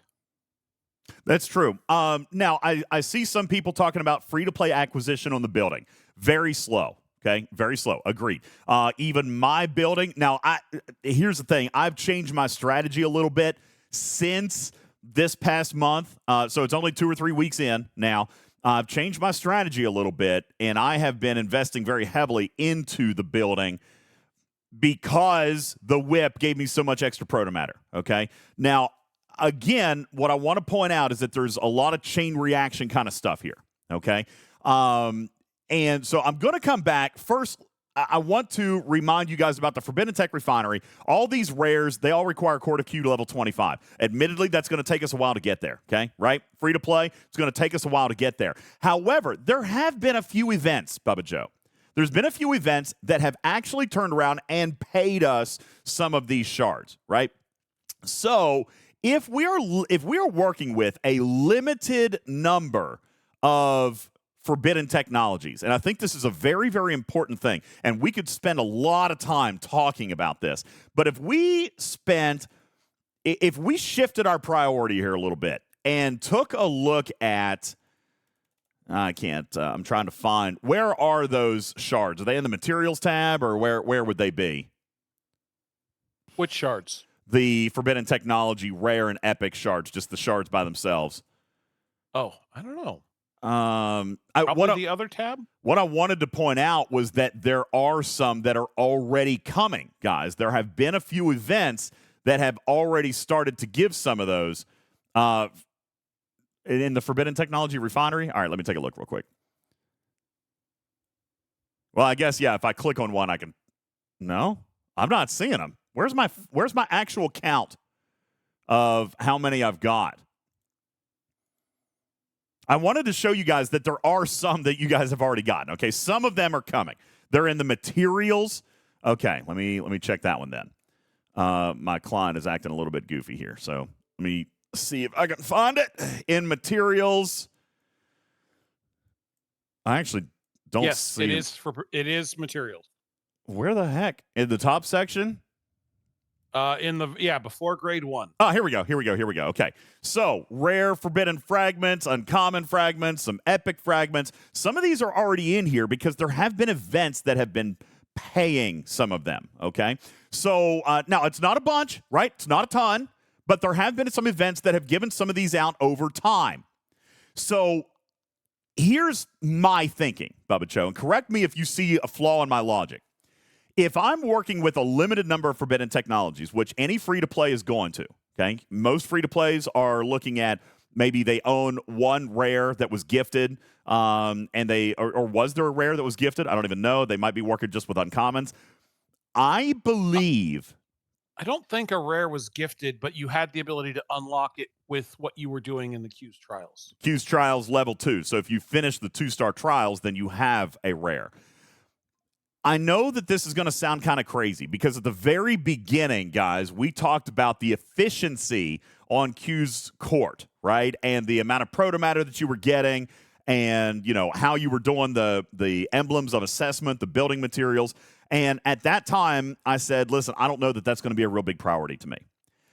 I have shifted my opinion on this, Bubba Joe, now that I see a potential roadmap. Now that I see what they are doing by adding a few of those rares into the Forbidden Technology Refinery, now I feel like it is important for me to try to push to level 25 on Q's Court. All right? That means, folks, I am spending every available amount of proto matter now on emblems of assessment. Now, I have a paid advantage. I now own the whip, and I've gotten 2 pulls now of extremely high amounts of proto matter. So now, Bubba Joe, I'm pulling a 3-chest option, and I'm getting 300 emblems of assessment a day, and that's going to get me to level 25 real quick. All right? That is another advantage of the Ferengi whip. And I don't mean to keep harping on this, but Bubba Joe, every time we look around the corner, we see another benefit of the Ferengi whip that actually provides a good acceleration. Okay? Agreed. But that proto matter is helping me push Q's Court. My goal now is to get to level 25 as quickly as possible. Because once I get to level 25, not only am I going to start the Q's Trials Tier 3, Bubba Joe, of which there are new technologies that will unlock for you for free in Q's Trials Level 3, but also, guys, rare forbidden technologies will now begin to open up in your Forbidden Technology Refinery that will allow you to exchange some of these rare fragments that you've been earning over the last 4, 5, 6 months that you'll be able to come in and now start to exchange for new pieces of technology. Now, imagine for a second, and it'll probably be a few months, but imagine for a second that what unlocks maybe next month or the month after would be one of the Q's Trials, okay? One of the Q's Trials ones, which is going to allow you to unlock and start what? What does a Q's Trial Forbidden Technology now start increasing your supply of? Tier up catalysts. Tier up catalyst, okay? Very important. Should I blow them all? Maybe. Spend them on events, whatever, okay? But I'm going to start to improve the tier up catalyst. A couple of months after that, hopefully, again, without Scopely shooting themselves in the foot, what shows up, Bubba Joe? Maybe another month or two after that. What shows up in the Forbidden Tech refinery? The whip. The whip. And the whip is the key to everything. The whip. When the whip is finally available free to play, it will blow Forbidden Technology wide open for the entire community. Because now you've got your shards. Now you've got your acquisition. Now you got the protomatter. Now you can upgrade the building faster. Going to level 40 will be much faster. Getting the other tier-up catalysts are going to be much faster. Getting the other Forbidden Technologies so that you can get more tier-up catalysts are going to be a lot faster. This whole model explodes. Now, Bubba, should this have been the model from the beginning? Oh, yeah. Yeah. Yeah. This should have been the model from the beginning. I'm not overly happy that they took this feature and it was a bad feature and then they sold the solution to it. I'm not happy about that. But I will continue to push for this. I will continue to push and push and push because, honest to God, Bubba Joe, if the whip was the free Forbidden Technology that came, say, out of the Tier 2 trials, and this is how it launched from the beginning, I never would have hated this feature. Sorry, rephrase with Q's favor. The Q's favor thing is important too. Okay. Yeah. Now we're aligned. The Q's favor is important too. All right. They have made the appropriate changes. They have sold them, which is my last little bit of beef. Okay. It's my last little bit of beef is that they've sold the solutions. But the fixes that they have mechanically implemented do, in fact, improve this feature. And I will continue and continue and continue to harp on pushing that. I don't expect it, as Bubba Joe says, I don't expect it next month or next week. I think it'll probably be a little bit of time because you can't invalidate that for, you know, the people who purchased the whip. But, Bubba Joe, given the fact that it was only $50, I feel like that lead time is probably a little bit shorter. I don't think. Community, let me ask, if you bought the whip, are you cool with free-to-play getting it in 3 to 4 months? Less? Longer? Because I feel like this is what saves that feature for the general community. Admiral Maris says, give it to him now. Triple Tom says, I bought it. I would be cool with them getting it tomorrow. Probably won't happen. Probably won't happen tomorrow. But simply the fact, you know, Bubba, maybe there is a justification for Scopely launching this next month, right? The justification is they put something out, a few of the early adopters paid for it, and the best possible thing that Scopely could have hoped for is actually happening, where people who paid for the content said, okay, this actually isn't that bad, right? That's the best thing that they could have hoped for. So, yeah, now I think that they should be putting it out there for everybody. I don't think there's a spender one who would be wildly upset if we were the beta testers. Because let's face it, we play Star Trek Fleet Command, okay? We test everything for them, all of it. The fact that we have finally found something that we can actually be positive about, crazy, means that Scopely should be happy about that and run with it. Bubba Joe, final thoughts on Forbidden Technology before we move on to the next segment of the month. I think this is the most positive thing they did this month. Oh, no. So it's all downhill from here. It's all downhill from here. Woo! And yes, they sold the whip, but the big change that was required that allowed all players to start engaging with this was vastly positive. So, yeah, high marks on this change. If I could give this higher than a 10 out of 10, I would. All right, there you go. Divine, see, I don't know where Divine is coming at me with this. He says, well, DJ has gone from Forbidden Tech denier to pushing it in only 5 months. Are you praising me that it took me 5 months? It took me 5 months to start shilling on it? Or is that too long because that's how long it took them to fix it? Or is it fair, Divine, because it took them 5 months, we stood our ground for 5 months, and they finally started to issue some positive change. There's a couple of different ways I can interpret. Divine says, well, 6 months is normal. They must have moved a little bit quicker. Fair enough, Divine. I hate you, but fair. All right, there's that. Bubba Joe, if this was the high mark of the month, then let's talk about something that was not such a high mark. All right, where do you want to go? What is your biggest sore spot of the month? Because I know what mine is. Well, let's do yours, because I this was the one I wanted that I didn't think we'd spend enough time talking about. So this was the one I wanted to really spend some time talking about. So what's Lloydson your is like sore spot? everything else. Divine, really? The territory capture events? That is not a sore spot for me. I think it was a dud. I think it fell flat. That doesn't make me mad. It's kind of what I expected. It doesn't make it worse than it was before. It doesn't make it better than it was before. It is exactly what it's always been. Nobody ended up caring. Nobody ended up really moving. There was some. Okay, I'm not saying nobody. Okay, some people did. Some people had a little bit of fun with it. Whatever. That's good for them. Glad for them. Short says we ended up moving. Glad. I'm glad that some people got to engage with us a little bit. I don't feel like it actually did anything for territory capture in any way, shape, or form. The new chronometric particle sourcing is terrible. The research tree is unenticing. For those of you who are curious, and again, still don't know, they could still end up offering it. We haven't talked about it. I haven't asked about it. I still don't have the territory capture elite battle pass because I don't care.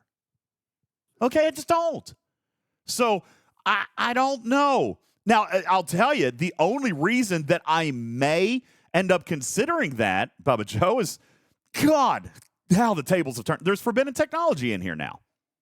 All right? So it could. There is, but I don't know that it's very good. Well, good. You've got plenty of more time to talk me out of this, okay? Because now that is starting to look good. Now, of course, there's nice chunks of Syndicate XP in here, too. Look here. There's Milestone 27 with 22,000.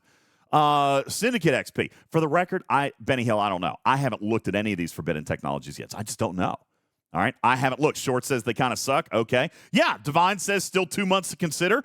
I'm with you. I haven't decided. Like, they've got 2 months to tempt me into this, but right now I'm not feeling it. I'm just not feeling it. The research, as we stated at the beginning of the month, Bubba Joe, the research I feel would have been the big draw for this territory capture season pass because of the chronometric particles.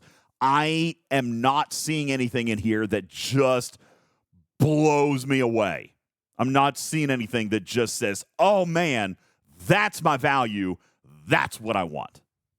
So the forbidden technology that are in this battle pass, okay, one of them helps for base rating, kind of.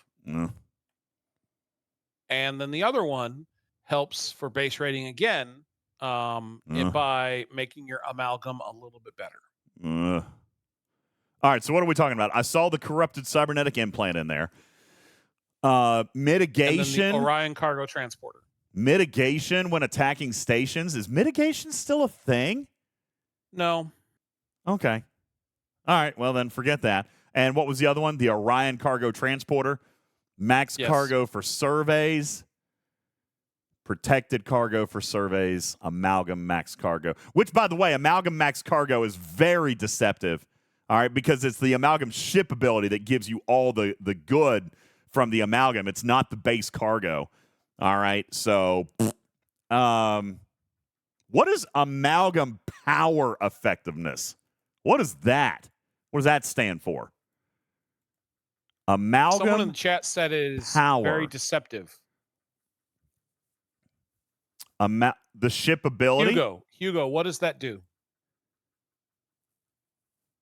Hugo said, is it the ship ability? Now, listen, if that's the ship ability, that probably is. Okay, Hugo says that is the ship ability.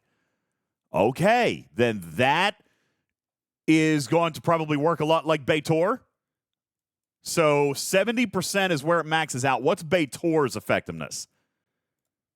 Let's find out what Baitor's effectiveness is here, because if that is like Baitor, then that probably is pretty good.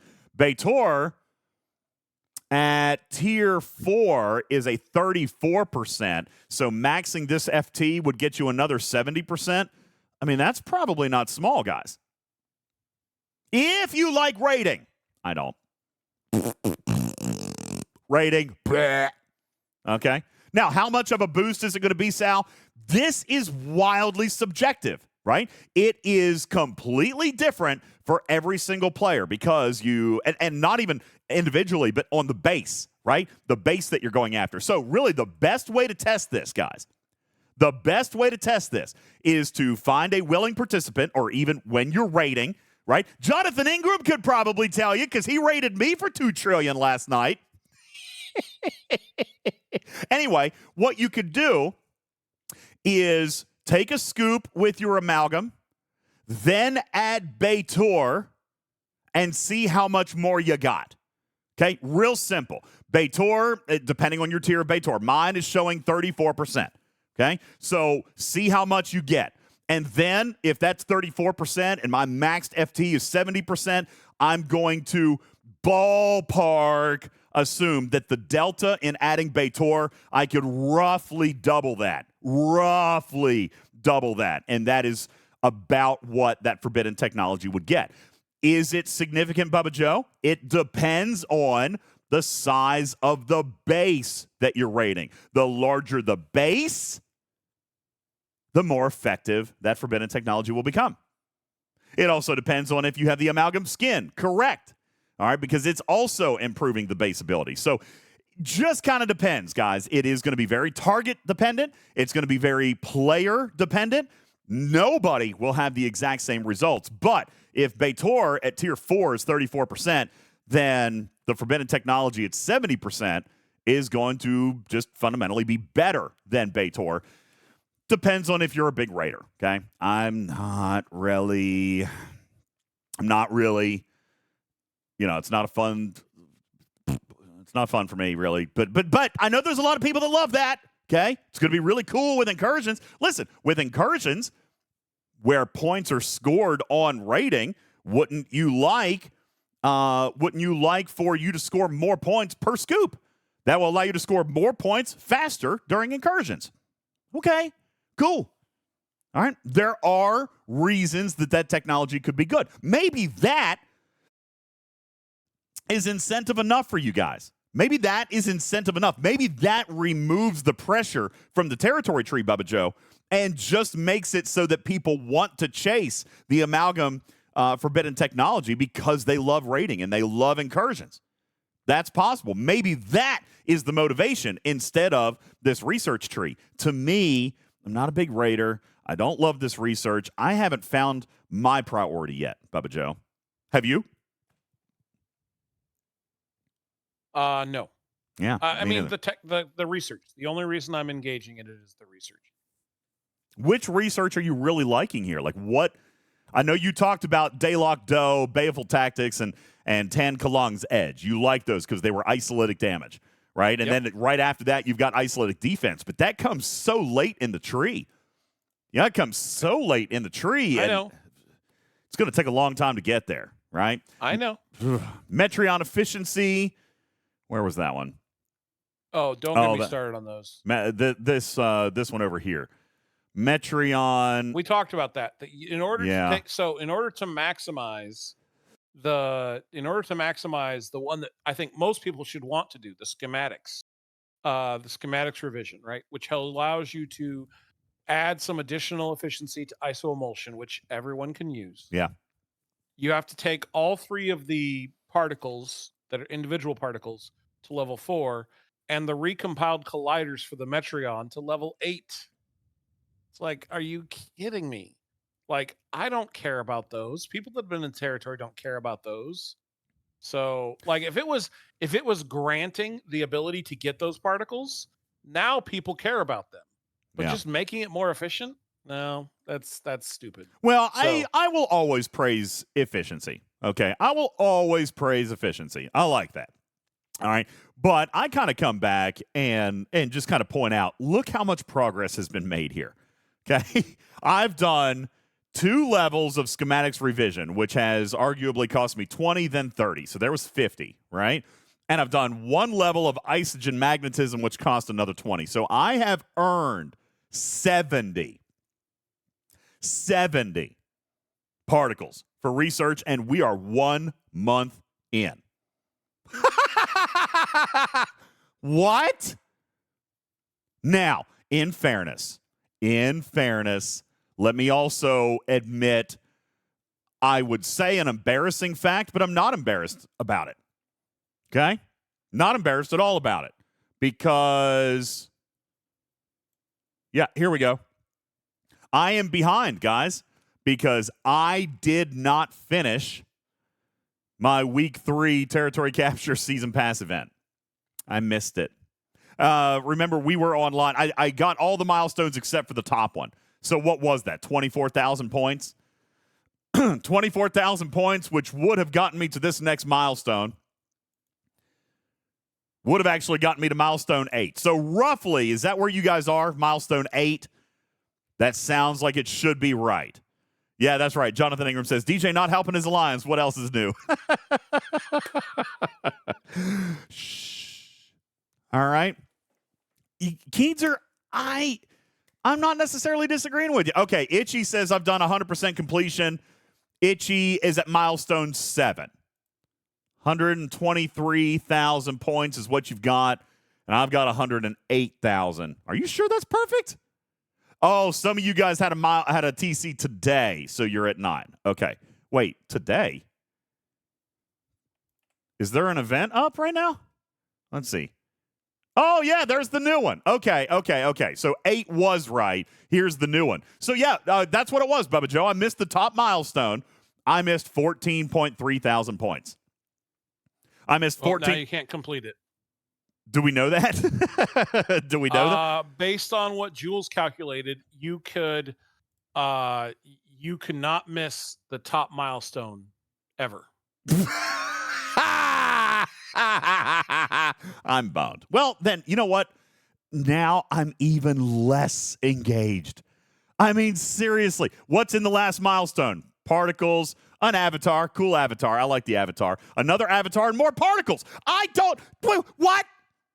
Okay, so literally, Bubba Joe, by missing that one weekly event, I have now cost myself. This is how little it means to me at this particular point. Unless they do a paid points.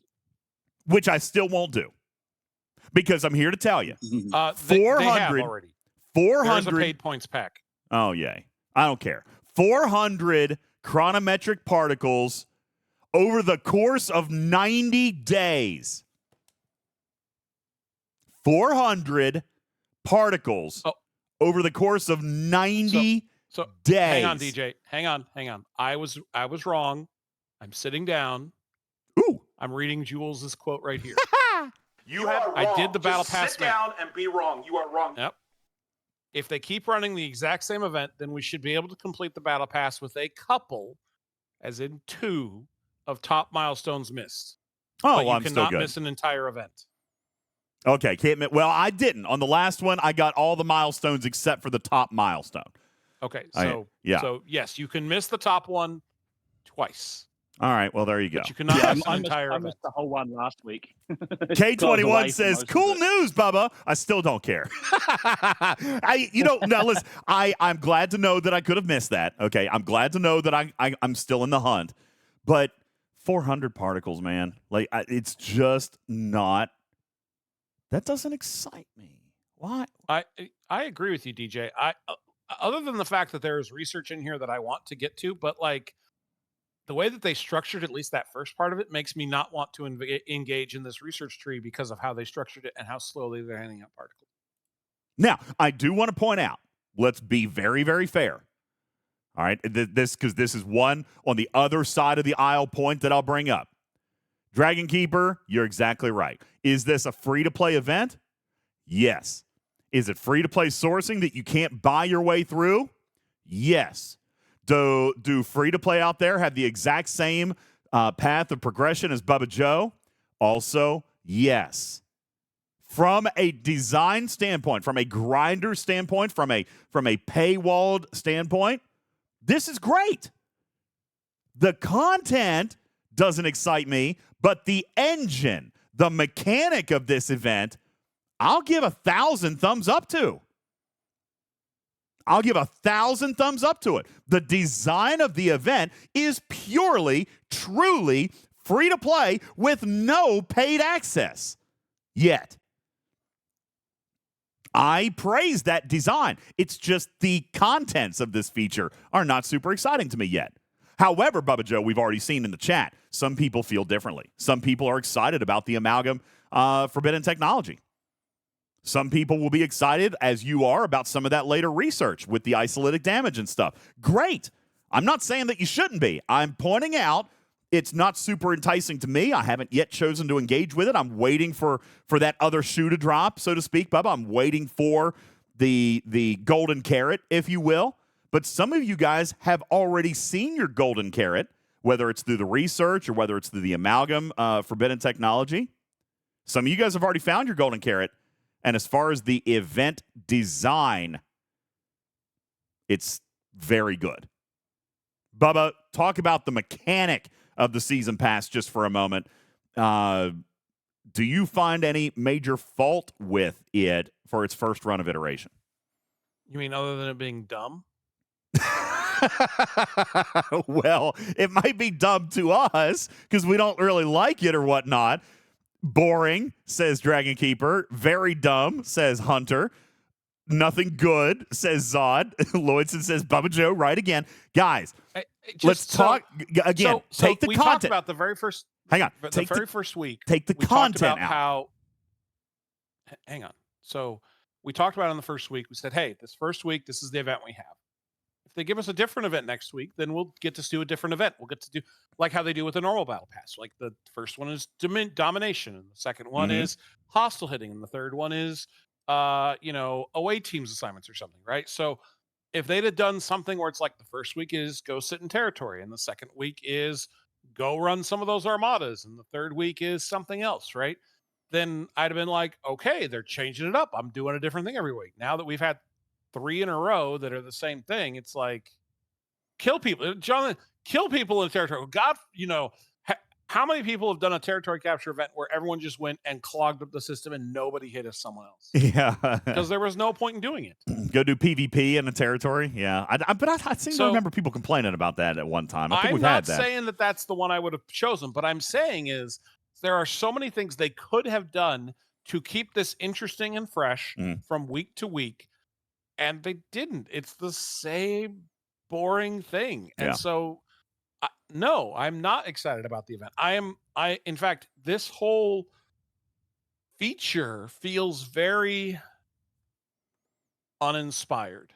I concur. And I get that they're going to take the feedback from this first one and they're going to respin it, but I'm not interested in I'm not interested in next month or the month after that or the month after that will be a fresh spin. I'm not interested in that because they've demonstrated no ability. If this was not ready, if this was the best they could do from the time they decided they were going to do it until they had to launch it. Yep. Then they should have delayed it. Yes. I mean, this is one thing that Echo and I talked about. Like, if this is all that's changing, why do it at all? You know what I'm saying? Like, if you were going to launch it, let's launch it bigger, badder, with more vast changes. Like, let's be bold. Let's rip that Band-Aid off. Let's not launch it with nothing really different. It's been dead for so long that I think it needed to be, bold. All right, and I know I'm going to end up eating those words because they're going to be like, Freeman! But they needed to be bold coming out with this new revamp, and I don't really feel like they did it. So, but that being said, you guys are focusing in on the content, okay, which I agree with. I'm with you. Bubba, I do want to flip the coin, and let's talk about the mechanism, the fact that it is free to play. For anybody who chooses, the fact that it is purely engagement-driven, the fact that there's nothing paywalled, that nothing is barred from anybody. I mean, the mechanism of this is praiseworthy. Take the content out of it, the interest out of it. Look at the design, the engine of this, and I actually think they did land on something good. Bubba disagrees. Well, Bubba! I think along those lines is they wanted to try it out, to test it out, to make sure without making bigger changes and having those bigger changes in the mechanics fail and then blowing up the whole perception of the change. Right. Well, that's certainly possible. They wanted to So is that try it out, make sure it didn't is that blow the up. success bar, DJ? What? It Make can sure be it's done worth- To free make play. sure it didn't break? It didn't break out of the gate, and it's not blocked for free to play. Is that all it takes to be a success? Well, It doesn't have to be fun. no. It doesn't have to be interesting. It doesn't have to garner your attention. Bubba, listen. Bubba, I've said I agree with you, okay? Stop beating this drum. Take the content out and comment on the mechanism for a minute, because I do think there is a subtle positivity. Is the event a success? No. Is it perfect? No. Should they have done more? Yes, I agree with you on all those things, but I don't want to just say the whole thing is garbage, because there was actually a piece of this I think they got right. Am I wrong for noticing the engineering piece of this?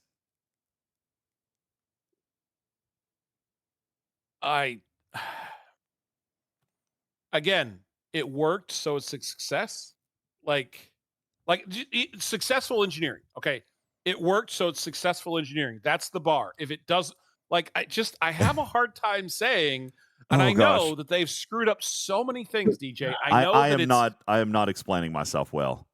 I am talking about the no, and when we have talked about extreme monetization over the last 6 months, when we've talked about how much terrible monetization there is and how awful everything has been with selling, and now we're looking at an event that is purely free to play. Lady Unileska points out it is doable by 100% of players through engagement only and requires no spend, and we're just going to gloss over that?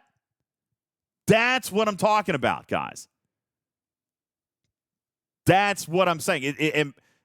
Is Lady Unileska and me the only two people that recognize that this was an actual engagement, no pay, no bar told event that everybody could do? Whether or not you felt like it was important or not, you weren't forced to pay in a game where we feel, Bubba Joe, that there's a lot more pay to play and pay to participate mechanics than there used to be. Here's one that wasn't, and we're just going to gloss over it? I'm sorry, DJ. I can't. I understand the point you're trying to make. I cannot get behind that. That is a requirement. Yeah, but it's a requirement that they don't seem to be paying a lot of attention to with 90% of the rest of their game. You're not wrong. You're not wrong. That is something that they have completely missed on. But this is mud. I can't. I'm trying to be serious. Damn it, mud. And this pops up on my screen. Okay, listen, I know it was the winner. I can't give them a cookie. I can't give them a cracker. I can't give them anything for this, DJ. It's because they should have done it anyway. Oh God. Okay. All right. I get but I understand your point, dude. Thank you, Steven. Hey, Carissa, it's you and me, okay? It's you, me, and Aaron against the world here, all right?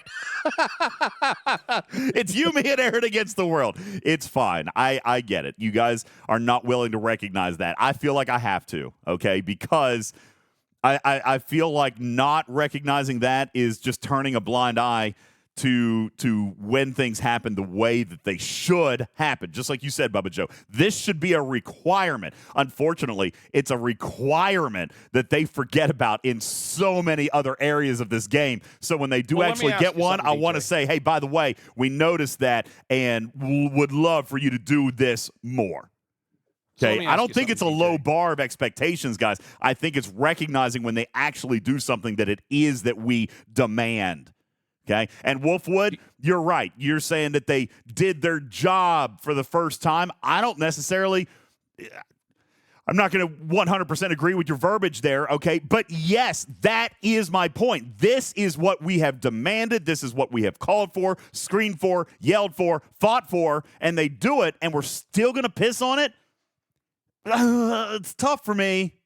All right, Okay? so DJ, let me ask tough. you a question. Do you have to spend for any of the Battle Pass events? Do what now? Regular Battle Pass. Do I have to spend? Yep. Time. But no money. Do you have to spend money No. for any of the regular Battle Pass? Not that I can think of. No. Okay. So why is it special that we don't have to spend for the regular Battle Pass for the territory? Because everybody called this a cash grab thing. Okay? And well, okay, and if you look at the rewards, like the particles, I mean the officer shards are a joke. oh my particles gosh, you guys are killing and the me. forbidden technology, they're all in the paid track. Y'all so Right? There's grumpy nothing today. in the free track. There's nothing in either track. All right, the rewards are craptastic. Okay, I am not disagreeing with you guys on this. I am looking at content separately than mechanism. And Aquila says, what I'm hearing is that DJz wants to congratulate Scopely for doing the bare minimum. No, you guys are killing me. I'm not even congratulating them. I'm simply saying, hey, by the way, I noticed this. This is how it should always be. And thank you for making it that way. All right, that's not an attaboy. That's not a, hey, you guys win the day. That is, hey, I've been screaming about this for 6 months. Thanks for finally doing what I asked. Like, that's what that is. Okay? Yeah, like I get that because, yeah, I'm paying, say, for my example, I'm paying my guys to do their job, but I will still give them praise for them and thank them for doing their job in a sense, for them doing their work, and I appreciate what they do. Medic, for the record, does Oliver DJz do his chores when the rewards suck? Yes, because the reward is not getting his butt busted. Okay? Now, all right, that is it. Okay? Good. This is hilarious. This is crazy to me. I can only assume that you guys are not. I am not communicating what's in my brain, Bubba Joe. Either that or maybe I took one too many Prozac today. I don't know. Bubba Joe, I think final what you're thoughts. trying to say is that they rolled out a new feature that doesn't cost money to participate in. Yes! Because they have done so few new features that don't cost money to participate in. Yes! I don't consider that anything noteworthy. Okay. All features should not cost money to participate in. I agree, which is why I just kind of wanted to point this one out and make sure we didn't miss it. But damn, okay. God bless. All right, we're going to take a break. When we come back, Bubba Joe will give us his final 1 or 2 points quickly. We will rate the arc. We will get the heck on out of here. I got a hard stop in 20 minutes. Ladies and gentlemen, my name is UltimatDJz. I'm going to go take another Prozac just to make it through the rest of the show. Oh my God. All right. I'll be back in just a second, guys. Thank you for listening to Talking Trek Live, Star Trek Fleet Command's official podcast. We'll be back in a moment. Hang on. Talking Trek is brought to you in part by MN Toy Posse. MN Toy Posse is the biggest and best Facebook page all about toys. Meet other like-minded individuals that share in your same interest, have hard to find rare toys, or know someone looking for your special piece of nostalgia. Old toys or new toys, hard to find toys, doesn't matter. With MN Toy Posse, you can find it, buy it, or sell it. Visit today at facebook.com/MNToyPosse. That's facebook.com/MNToyPosse for the toy collector in all of us. Yo, what's up, Commanders? Great news about PvPTarget.com. You've known for a while that it exists and has some great reference tools regarding PvP banding and common crew loadouts, but they've recently launched brand new tools on the site, including a brand new cargo calculator page as well. This isn't your typical max cargo style calculator, but a brand new, unique tool that identifies the timer until you go over cargo. The game timer might tell you how long to zero the node, but how long until your miner is at risk? You can find out now by using the brand spanking new cargo calculator at PvPTarget.com. This program is made possible in part by a grant from the Flubbermaid Corporation, makers of storage containers that never stop bouncing. Did you know that using toilet paper is actually much grosser than you think? Hi, I'm Barney Plakowski, here to tell you about Barney's Bidets. Listen, don't be this guy. Aw, no, not fecal fingers again. With Barney's Bidets, your hands will always be fresh and clean. And with inflation hitting your budget, you won't have to use makeshift toilet paper anymore. My stomach. Honey. Yes, Mom. Can you go grab me some leaves from outside?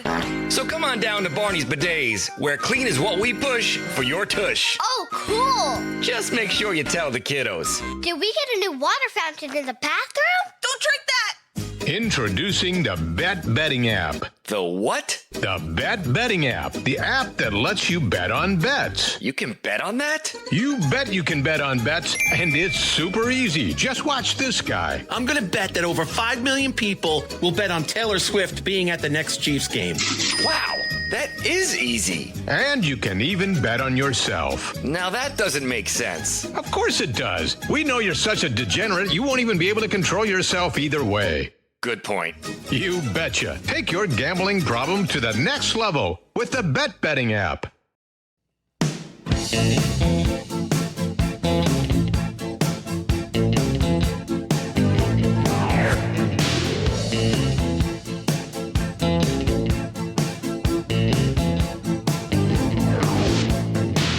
I heat up, I can't cool down. Got me spinning round and round, round and round and round it goes. Where it stops, nobody knows. Every time you call my name, I heat up like a burning flame,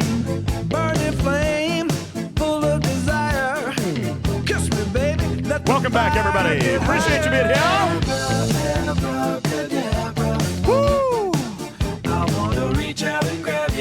Appreciate you guys all being here. My name is UltimatDJz. This is Talking Trek Live, Star Trek Fleet Command's official podcast. And yeah, a little Steve Miller Band and Abracadabra off my Halloween playlist, Bubba Joe. Getting ever closer to the night Is that of coming Goose. up soon? Yes, it's coming up in just a couple of days. Oh my gosh, you guys, listen, I just now thought, I'm not prepared to show it to you guys right now, but I want to show you guys a small little snippet of video. I might do it on Twitch tomorrow night, maybe. A small new snippet of video of Oliver DJ's Halloween costume. Is he dressing up as the DJ? No. He's done that before. But no, this year, I just have to show it to you. It is so funny. I'm not even going to tease it yet. It's great. And he is so goofy. You guys imagine how goofy he is and how silly he is and just happy he is for a child. And imagine the most goofiest, silliest costume you could imagine. And that's what he's got. As a matter of fact, I'm just going to, you know what? Maybe we should offer some kind of contest or something to anybody who could actually guess it properly, but maybe not. Maybe this is just one of those that we just kind of let it happen. You guys just kind of think about it, guess what it could be, and I'll reveal it tomorrow night because it's so good. So good. Bubba Joe, we've got about 15 minutes left. All right, let's break in. We've spent a lot of time on a couple of subjects, but there are so many other things. Let's see if I can sit down and be quiet while Bubba Joe spends a minute or two each on everything else that he wanted to touch on. Because I know officer sourcing was one. You were critical of the events calendar. I wasn't quite as much. I was not happy with the sourcing, though. We agree on that. Bubba, what else do you have that deserves recognition or discussion regarding the arc this month and what should be discussed and what needs to be corrected or talked about? So I wanna spend just a few minutes on each of these, okay? And I'll let you offer a rebuttal if you'd like. So I'd like to talk about. I'm going to start at the top of my list with the primes. So if somebody's going to ask me, are these primes any good? Because this question has come up. Is the station cracking prime any good? And the answer to that is obviously. It's so absurdly overpowered. So if you are the person that likes to crack bases, that prime is absolutely worthwhile for you because it's just absurdly overpowered. If you are the type of player who wants to get your disco to be able to go reach the deepest reaches of space, that prime is for you again, because that prime allows you to reach into the deepest availability of space right now. I want to talk about the disco. Hang on. Let me get all three. I couldn't hold it back. Final question is, the reduction of critical Disco damage Prime. in the first 2 rounds of So combat. good. Is that good? All right, I'll be The quiet answer to that is yes, it is good. It makes a difference. It makes a noticeable difference. Is it the answer to combat? It sure as heck better not be, because it's not. But it is noticeable. It is going to turn the tide of battle. It's going to change battles from being coin flips. All 3 of those primes are relevant to players if they're like, is this going to be relevant for me because this is something I can engage in? Almost certainly the answer is yes. I don't like any of them from a game design perspective. But if you are the type of person who's like, I'm cracking bases all the time, is this going to make my cracking easier? Yes. I engage in PvP all the time, and Freeman is a tack in my shoe. Is this going to make it easier? Yes. So are the primes good? Yes. But they are such... The fact that they're costing is something that DJ wants. Is like, oh, this should be free. These are not what prime should be. These are not what prime researchers should be. And these are just over the top, blatant money grabs that really upset me because they are disproportionately powerful to the people that aren't going to have access to them. So say your piece on the Disco Prime, DJ. I have been very critical of a lot of these primes that literally prevent balance in the future. However, I have always been okay with primes that are convenience-based items or enhanced reward or speeding up grind. Short says, you bought the Disco Prime, didn't you? I haven't yet. No, in all fairness, I haven't, okay? I have not, but and that is only because I'm just not spending a whole lot right now. Something in my eyeball. I'm just not motivated to do that right now, okay? That being said, I'm not offended by this prime. I know we had a whole conversation about it. I know why Bubba Joe is, and I know why a lot of people are, and I'm not discounting that. Where the heck is that prime anyway? I thought it was in the Galaxy Tree, is it not? Oh, no, that one's in Starships, isn't it? Disco is Starship. The other 2 are in combat. Here it is. I haven't done it. Okay, I haven't done it, but I'm not morally opposed to this one, just because it is a convenience thing. Okay, so we'll but there are people that like Bubba who would argue that it's not a convenience thing, that it actually is a mechanic for invading space or skipping and not. It's not accelerating content. It's replacing. It's pay to. Is it skip grind? Or is it just pay to be somewhere you're not supposed to be? I don't know. I mean, that's the debate. So that being said, I do fundamentally disagree with Bubba Joe that the Disco Prime should be free to play. However, with caveat, all right? It should be designed to... It should be free, but it should also scale probably over 5 or 6 levels, not as a prime, but as a research that is ops locked so that you are unable to get to the regions of space that you're not allowed to be, right? Like, Bubba, if there was any piece of you that is upset that now amalgams and fiches can invade your space, or cavorts and Antauruses can invade your space, would it at least make it better that it would be ops locked? That nobody should be there unless they're entitled to be there. So the only conceding that I would do to that is that if you're going to allow something like this to happen, that it should be a reward for completing that content. So, for example, for the second tier of the Disco one, that's a reward for getting to Ops 59 plus.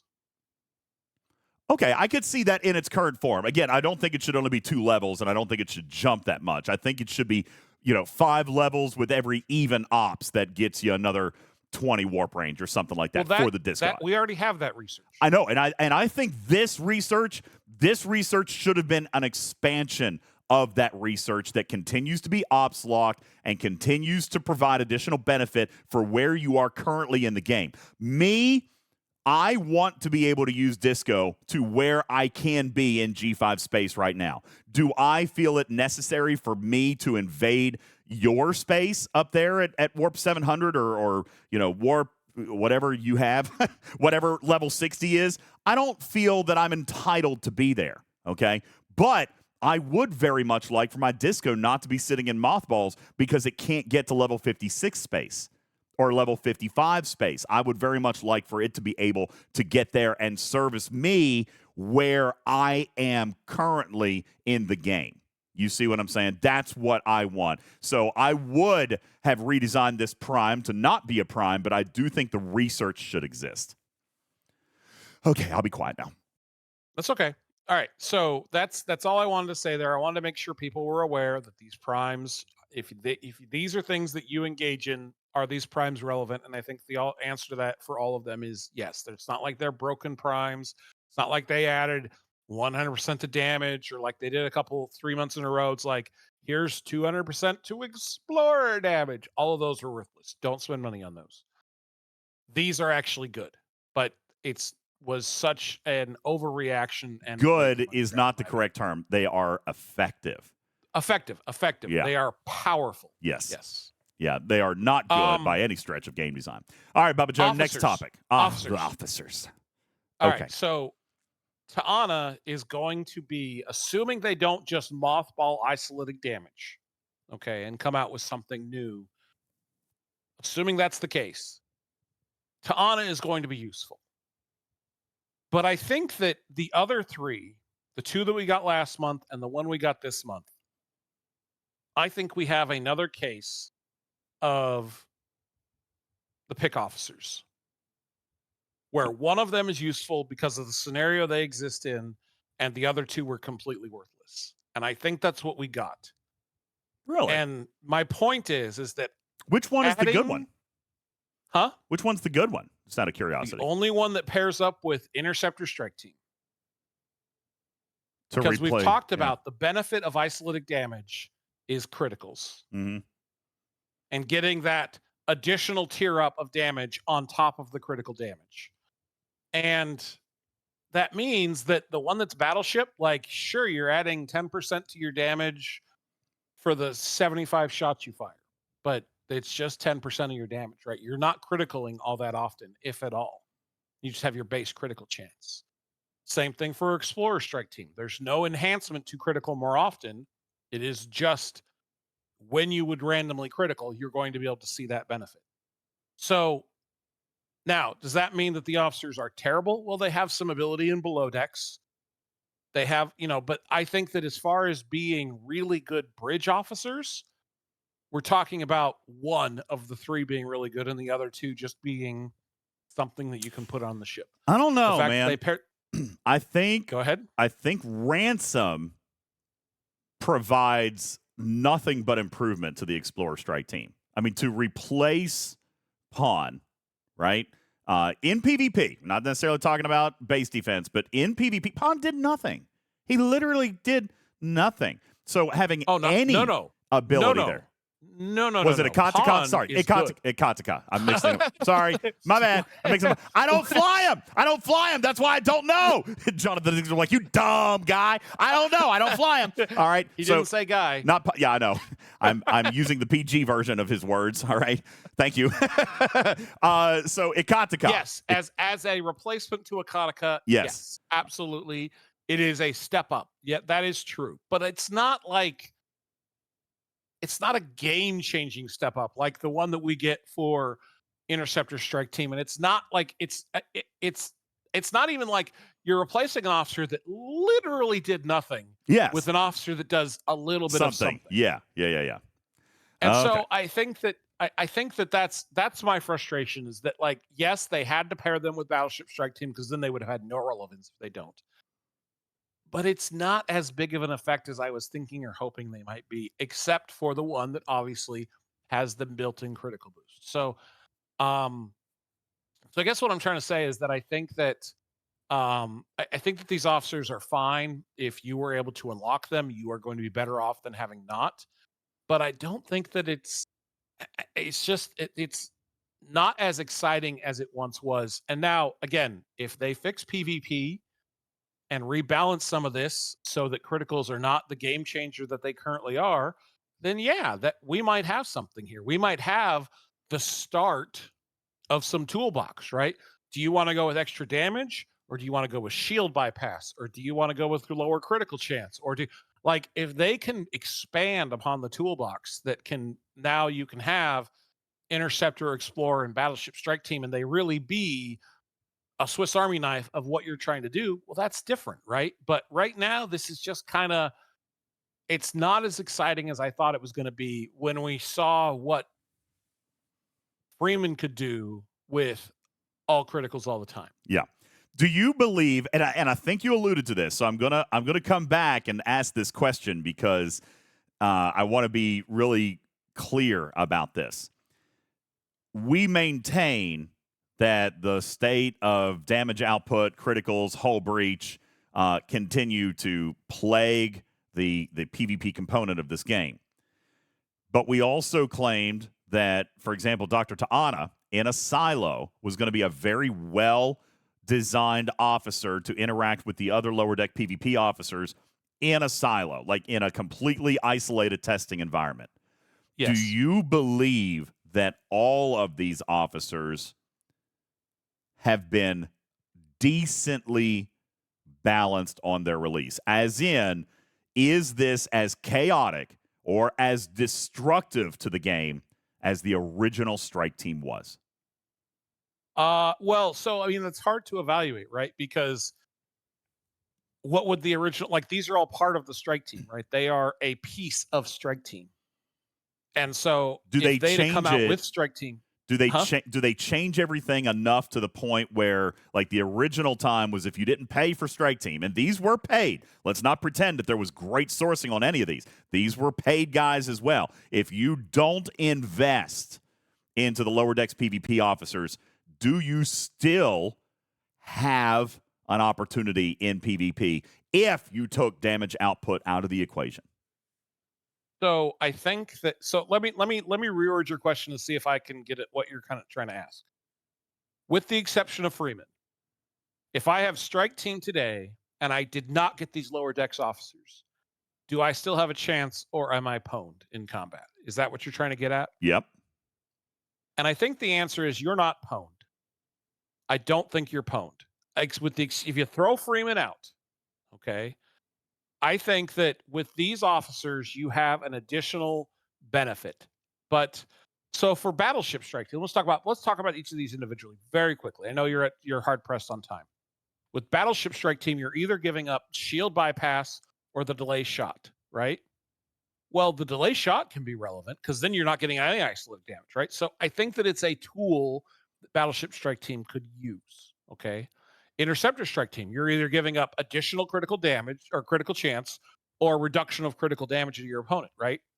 That's a decision to make, right? Do you want to go all offense? Do you want to go defense and a little offense? Like, I don't think it's just a slam dunk of which one you put on there. I don't think you are left in the cold if you don't have the officer.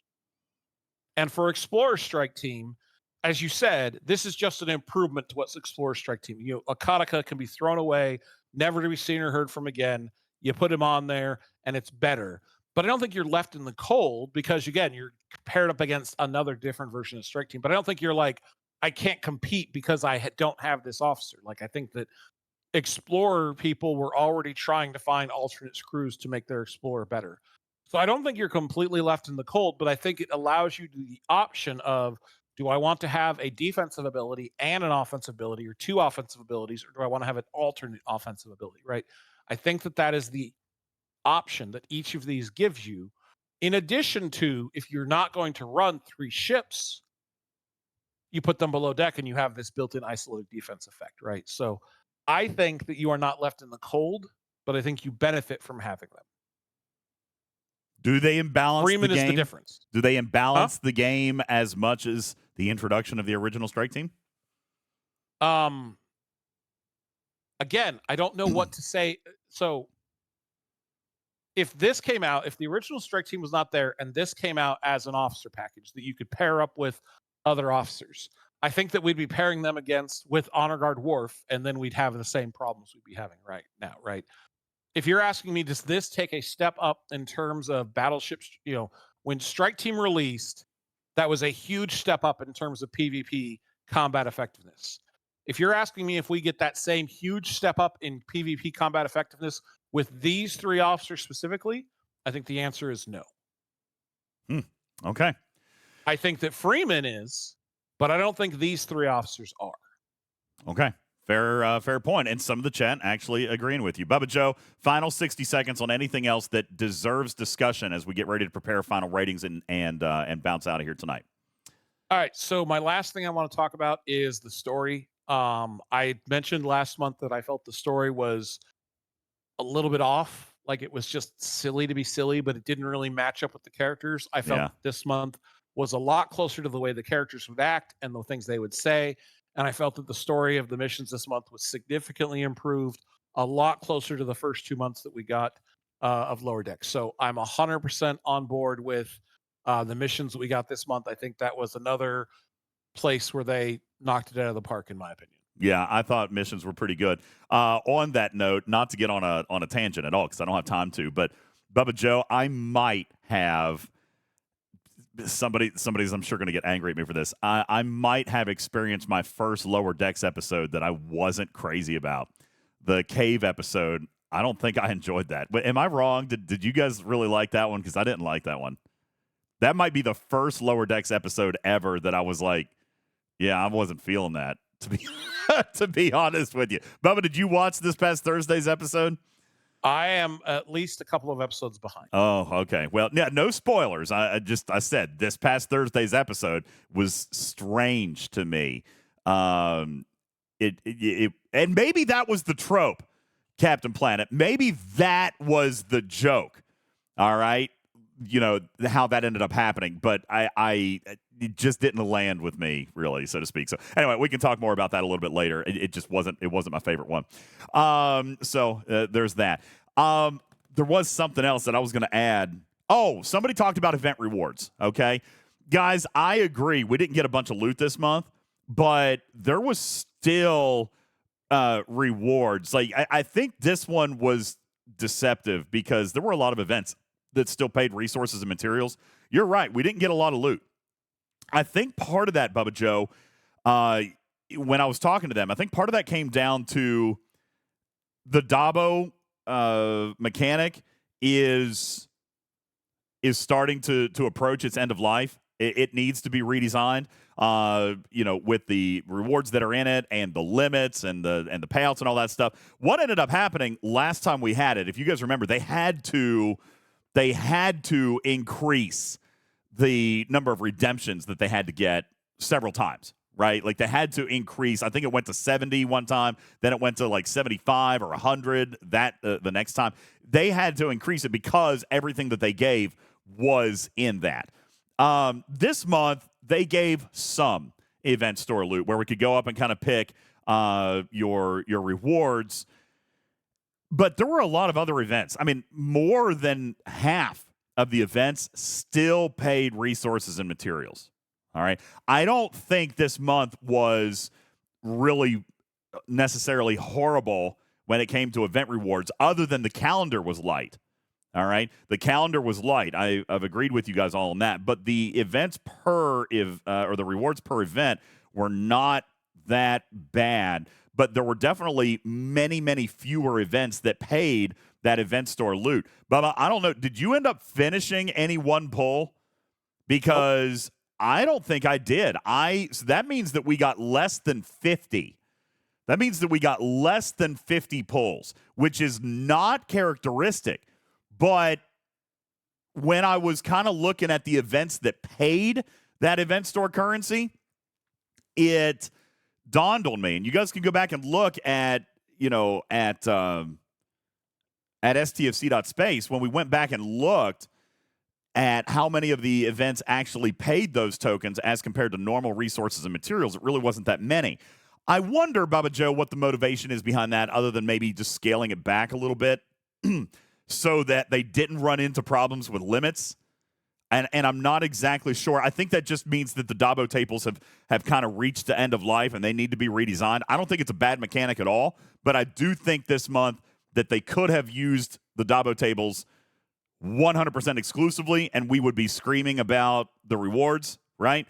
or we had to do this hybrid model, and then it felt like we didn't do very well, but there really weren't a lot of rewards or a lot of events that used the Dabo tokens this month because I didn't even get 50. I put 100% of mine into away teams assignment speed ups.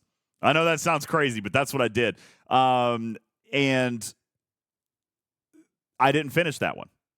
You know what I'm saying? So I'm curious, Bubba, what was your reaction to the Dabo tables this month? And again, we've only got about 1 minute, but I wanted to bring that up. I was not impressed. It did not feel very rewarding for what I would do in an event and then taking a redemption. Like, it just, like, that's all I got. I did not do the math, but it felt like significantly less than rewards. I will say this. I felt like the rewards per event that used the Dabo tokens was way off. Like, one event would give you one pull. And I don't think that is how it was. All right. Now, I don't think it was either. Captain Planet says, I needed steel. I didn't notice a difference at the end of the month. I still ended up with a boatload of steel. And that's because a lot of the other events still paid traditional resources and materials. Absolutely. But, yeah, I do feel that the Dabo tokens were utilized far less.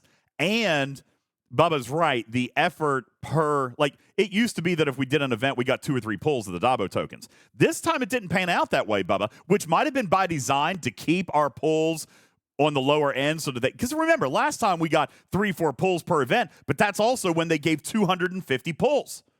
Remember, we had to raise the max because everybody was done with the entire store, which They did means not give 250 pulls. They gave like 150 pulls. I finished mine. Another. Did I buy a pack? I might have bought a pack. Okay. Either way, it definitely had a different structure to it this month, but I believe that I was a little bit more forgiving of it because there were still resources and materials in the other events. But you're right. I feel like it was utilized very differently. The difference this time is that there was not a return.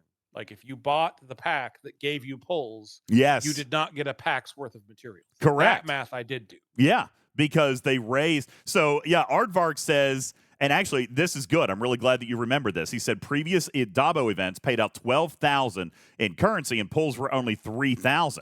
This time, an event paid $6,000 and you got $6,000, and they even scaled the packs up to that too. So it was not necessarily the most rewarding version of Dabo tokens ever. That being said, if they had kept that Isogen payout, it would have been great. But clearly that was a bug as well, depending on how many people were able to get in a pull or two of that. And just real quick, I am not going to knock Scopely on their response to that. Yeah, I know. I know some people are. Some people are angry. I'm not. I'm actually praising them for their response to that. That they gave everybody pulls. They fixed it quickly. I know. They did all right. They did okay.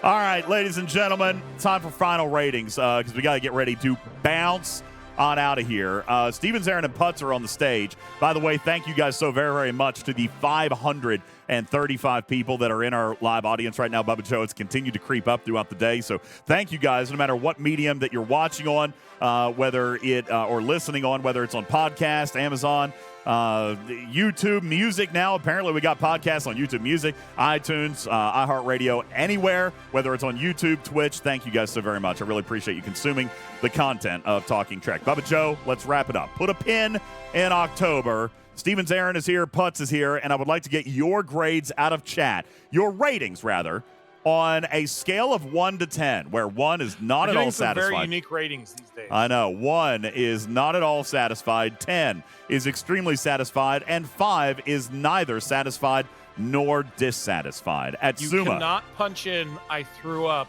in your phone. It's not an allowable option. Otter says my rating is I threw up. I don't think that one doesn't work. All right, at Suma, giving it a 3. Lightning Hawk at a 5. SKZ at 2. Wildstar Of course at you did, Arian. 3. What? Arian what? What did she do? I'm behind on chat now because the chat's coming.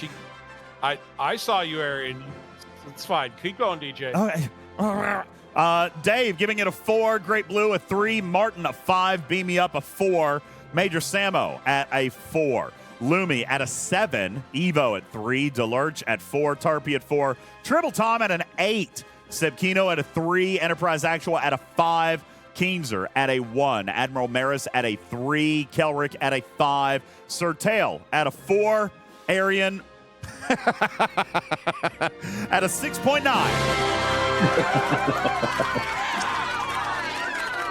Thank you very much. Appreciate that. Lady Unileska at a 7. Aardvark at a 5. DJ Gurr at a 5. Bumpkus at a 6. Enterprise Actual at a 5. Captain Elmer at a 5. Jellyfish Ninja at a 5. Eddie at a 5. Sarho at a 4. Jonathan Ingram at a 2.6. 2.6. Dr. Juby at an 8. Are you trolling? Or are you just naturally a happy person? Benny Hill at a 5. Daddy Dave at a 4.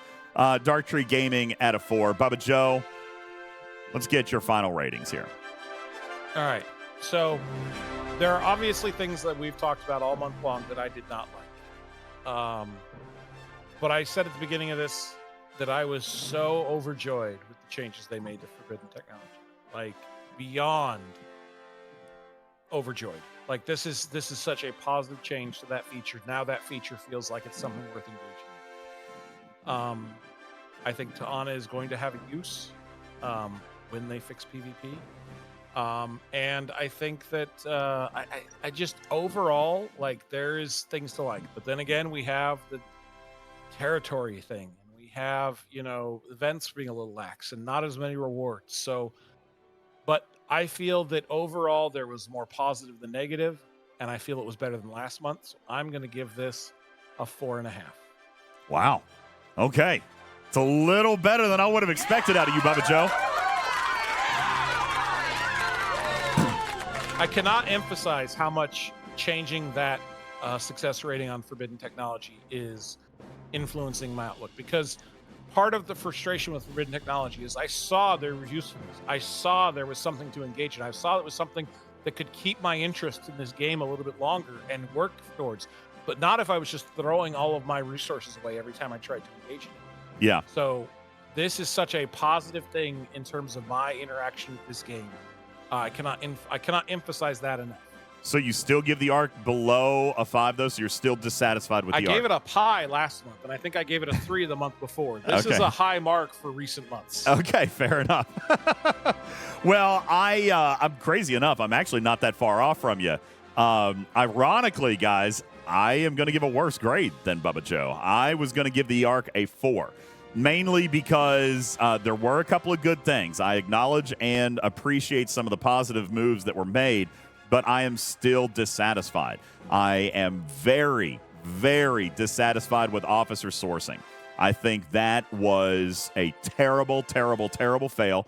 I believe that the extreme aggressive and tone-deaf monetization that was existent in this arc is terrible for the future of this game. I believe that every single time you sell one of those things, you are making your jobs 10,000% harder to create an enjoyable game experience for the rest of us. The aggressive monetization has to stop. All right? You cannot sell game fixes in such aggressive ways, especially to problems that you've created or that are in response to your own busted design.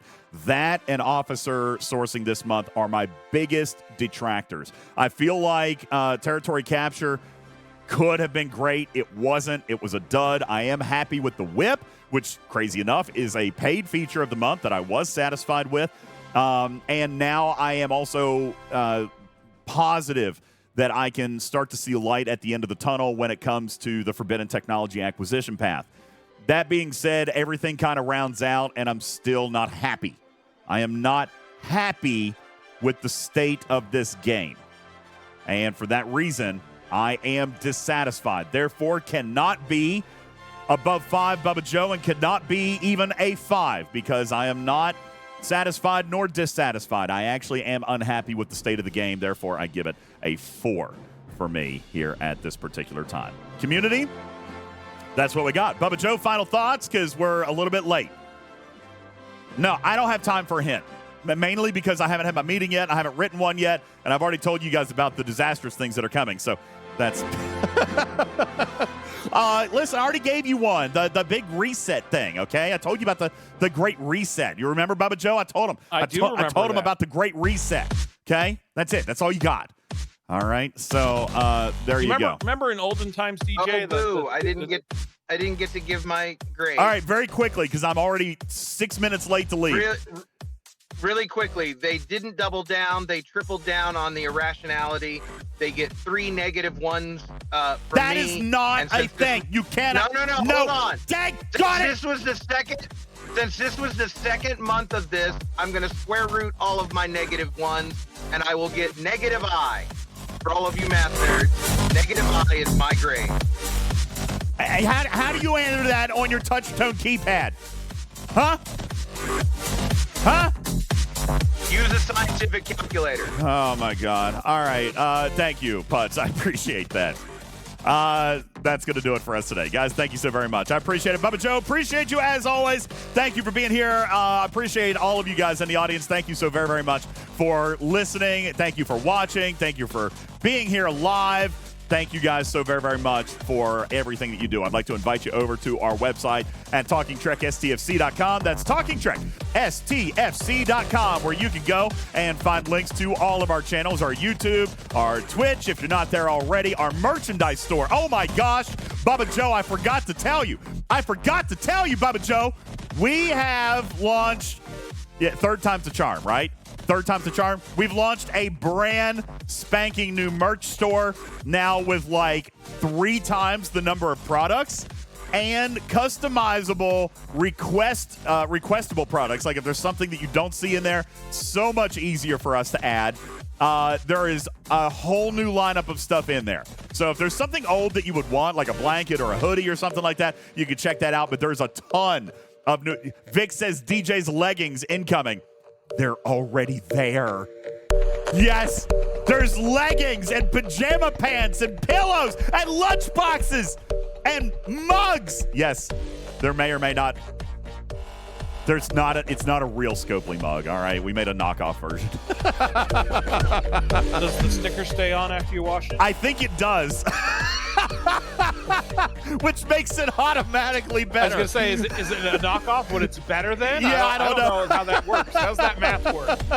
All right, so that's in there. You guys be sure to go check it out. We've got brand new Talking Trek merchandise on our brand new Shopify platform. Guys, thank you so very much. My name is UltimatDJz and am out of time, but would like to thank everyone for participating in our Gold Patreon program as well. $5 a month turns your name gold. $10 would get your names read at the end of most normal shows. But I am running very, very late right now, so I want to thank each and every one of you from the bottom of my furry heart. Thank you for the contribution and the support that you have given to our show over time. My name is Oliver.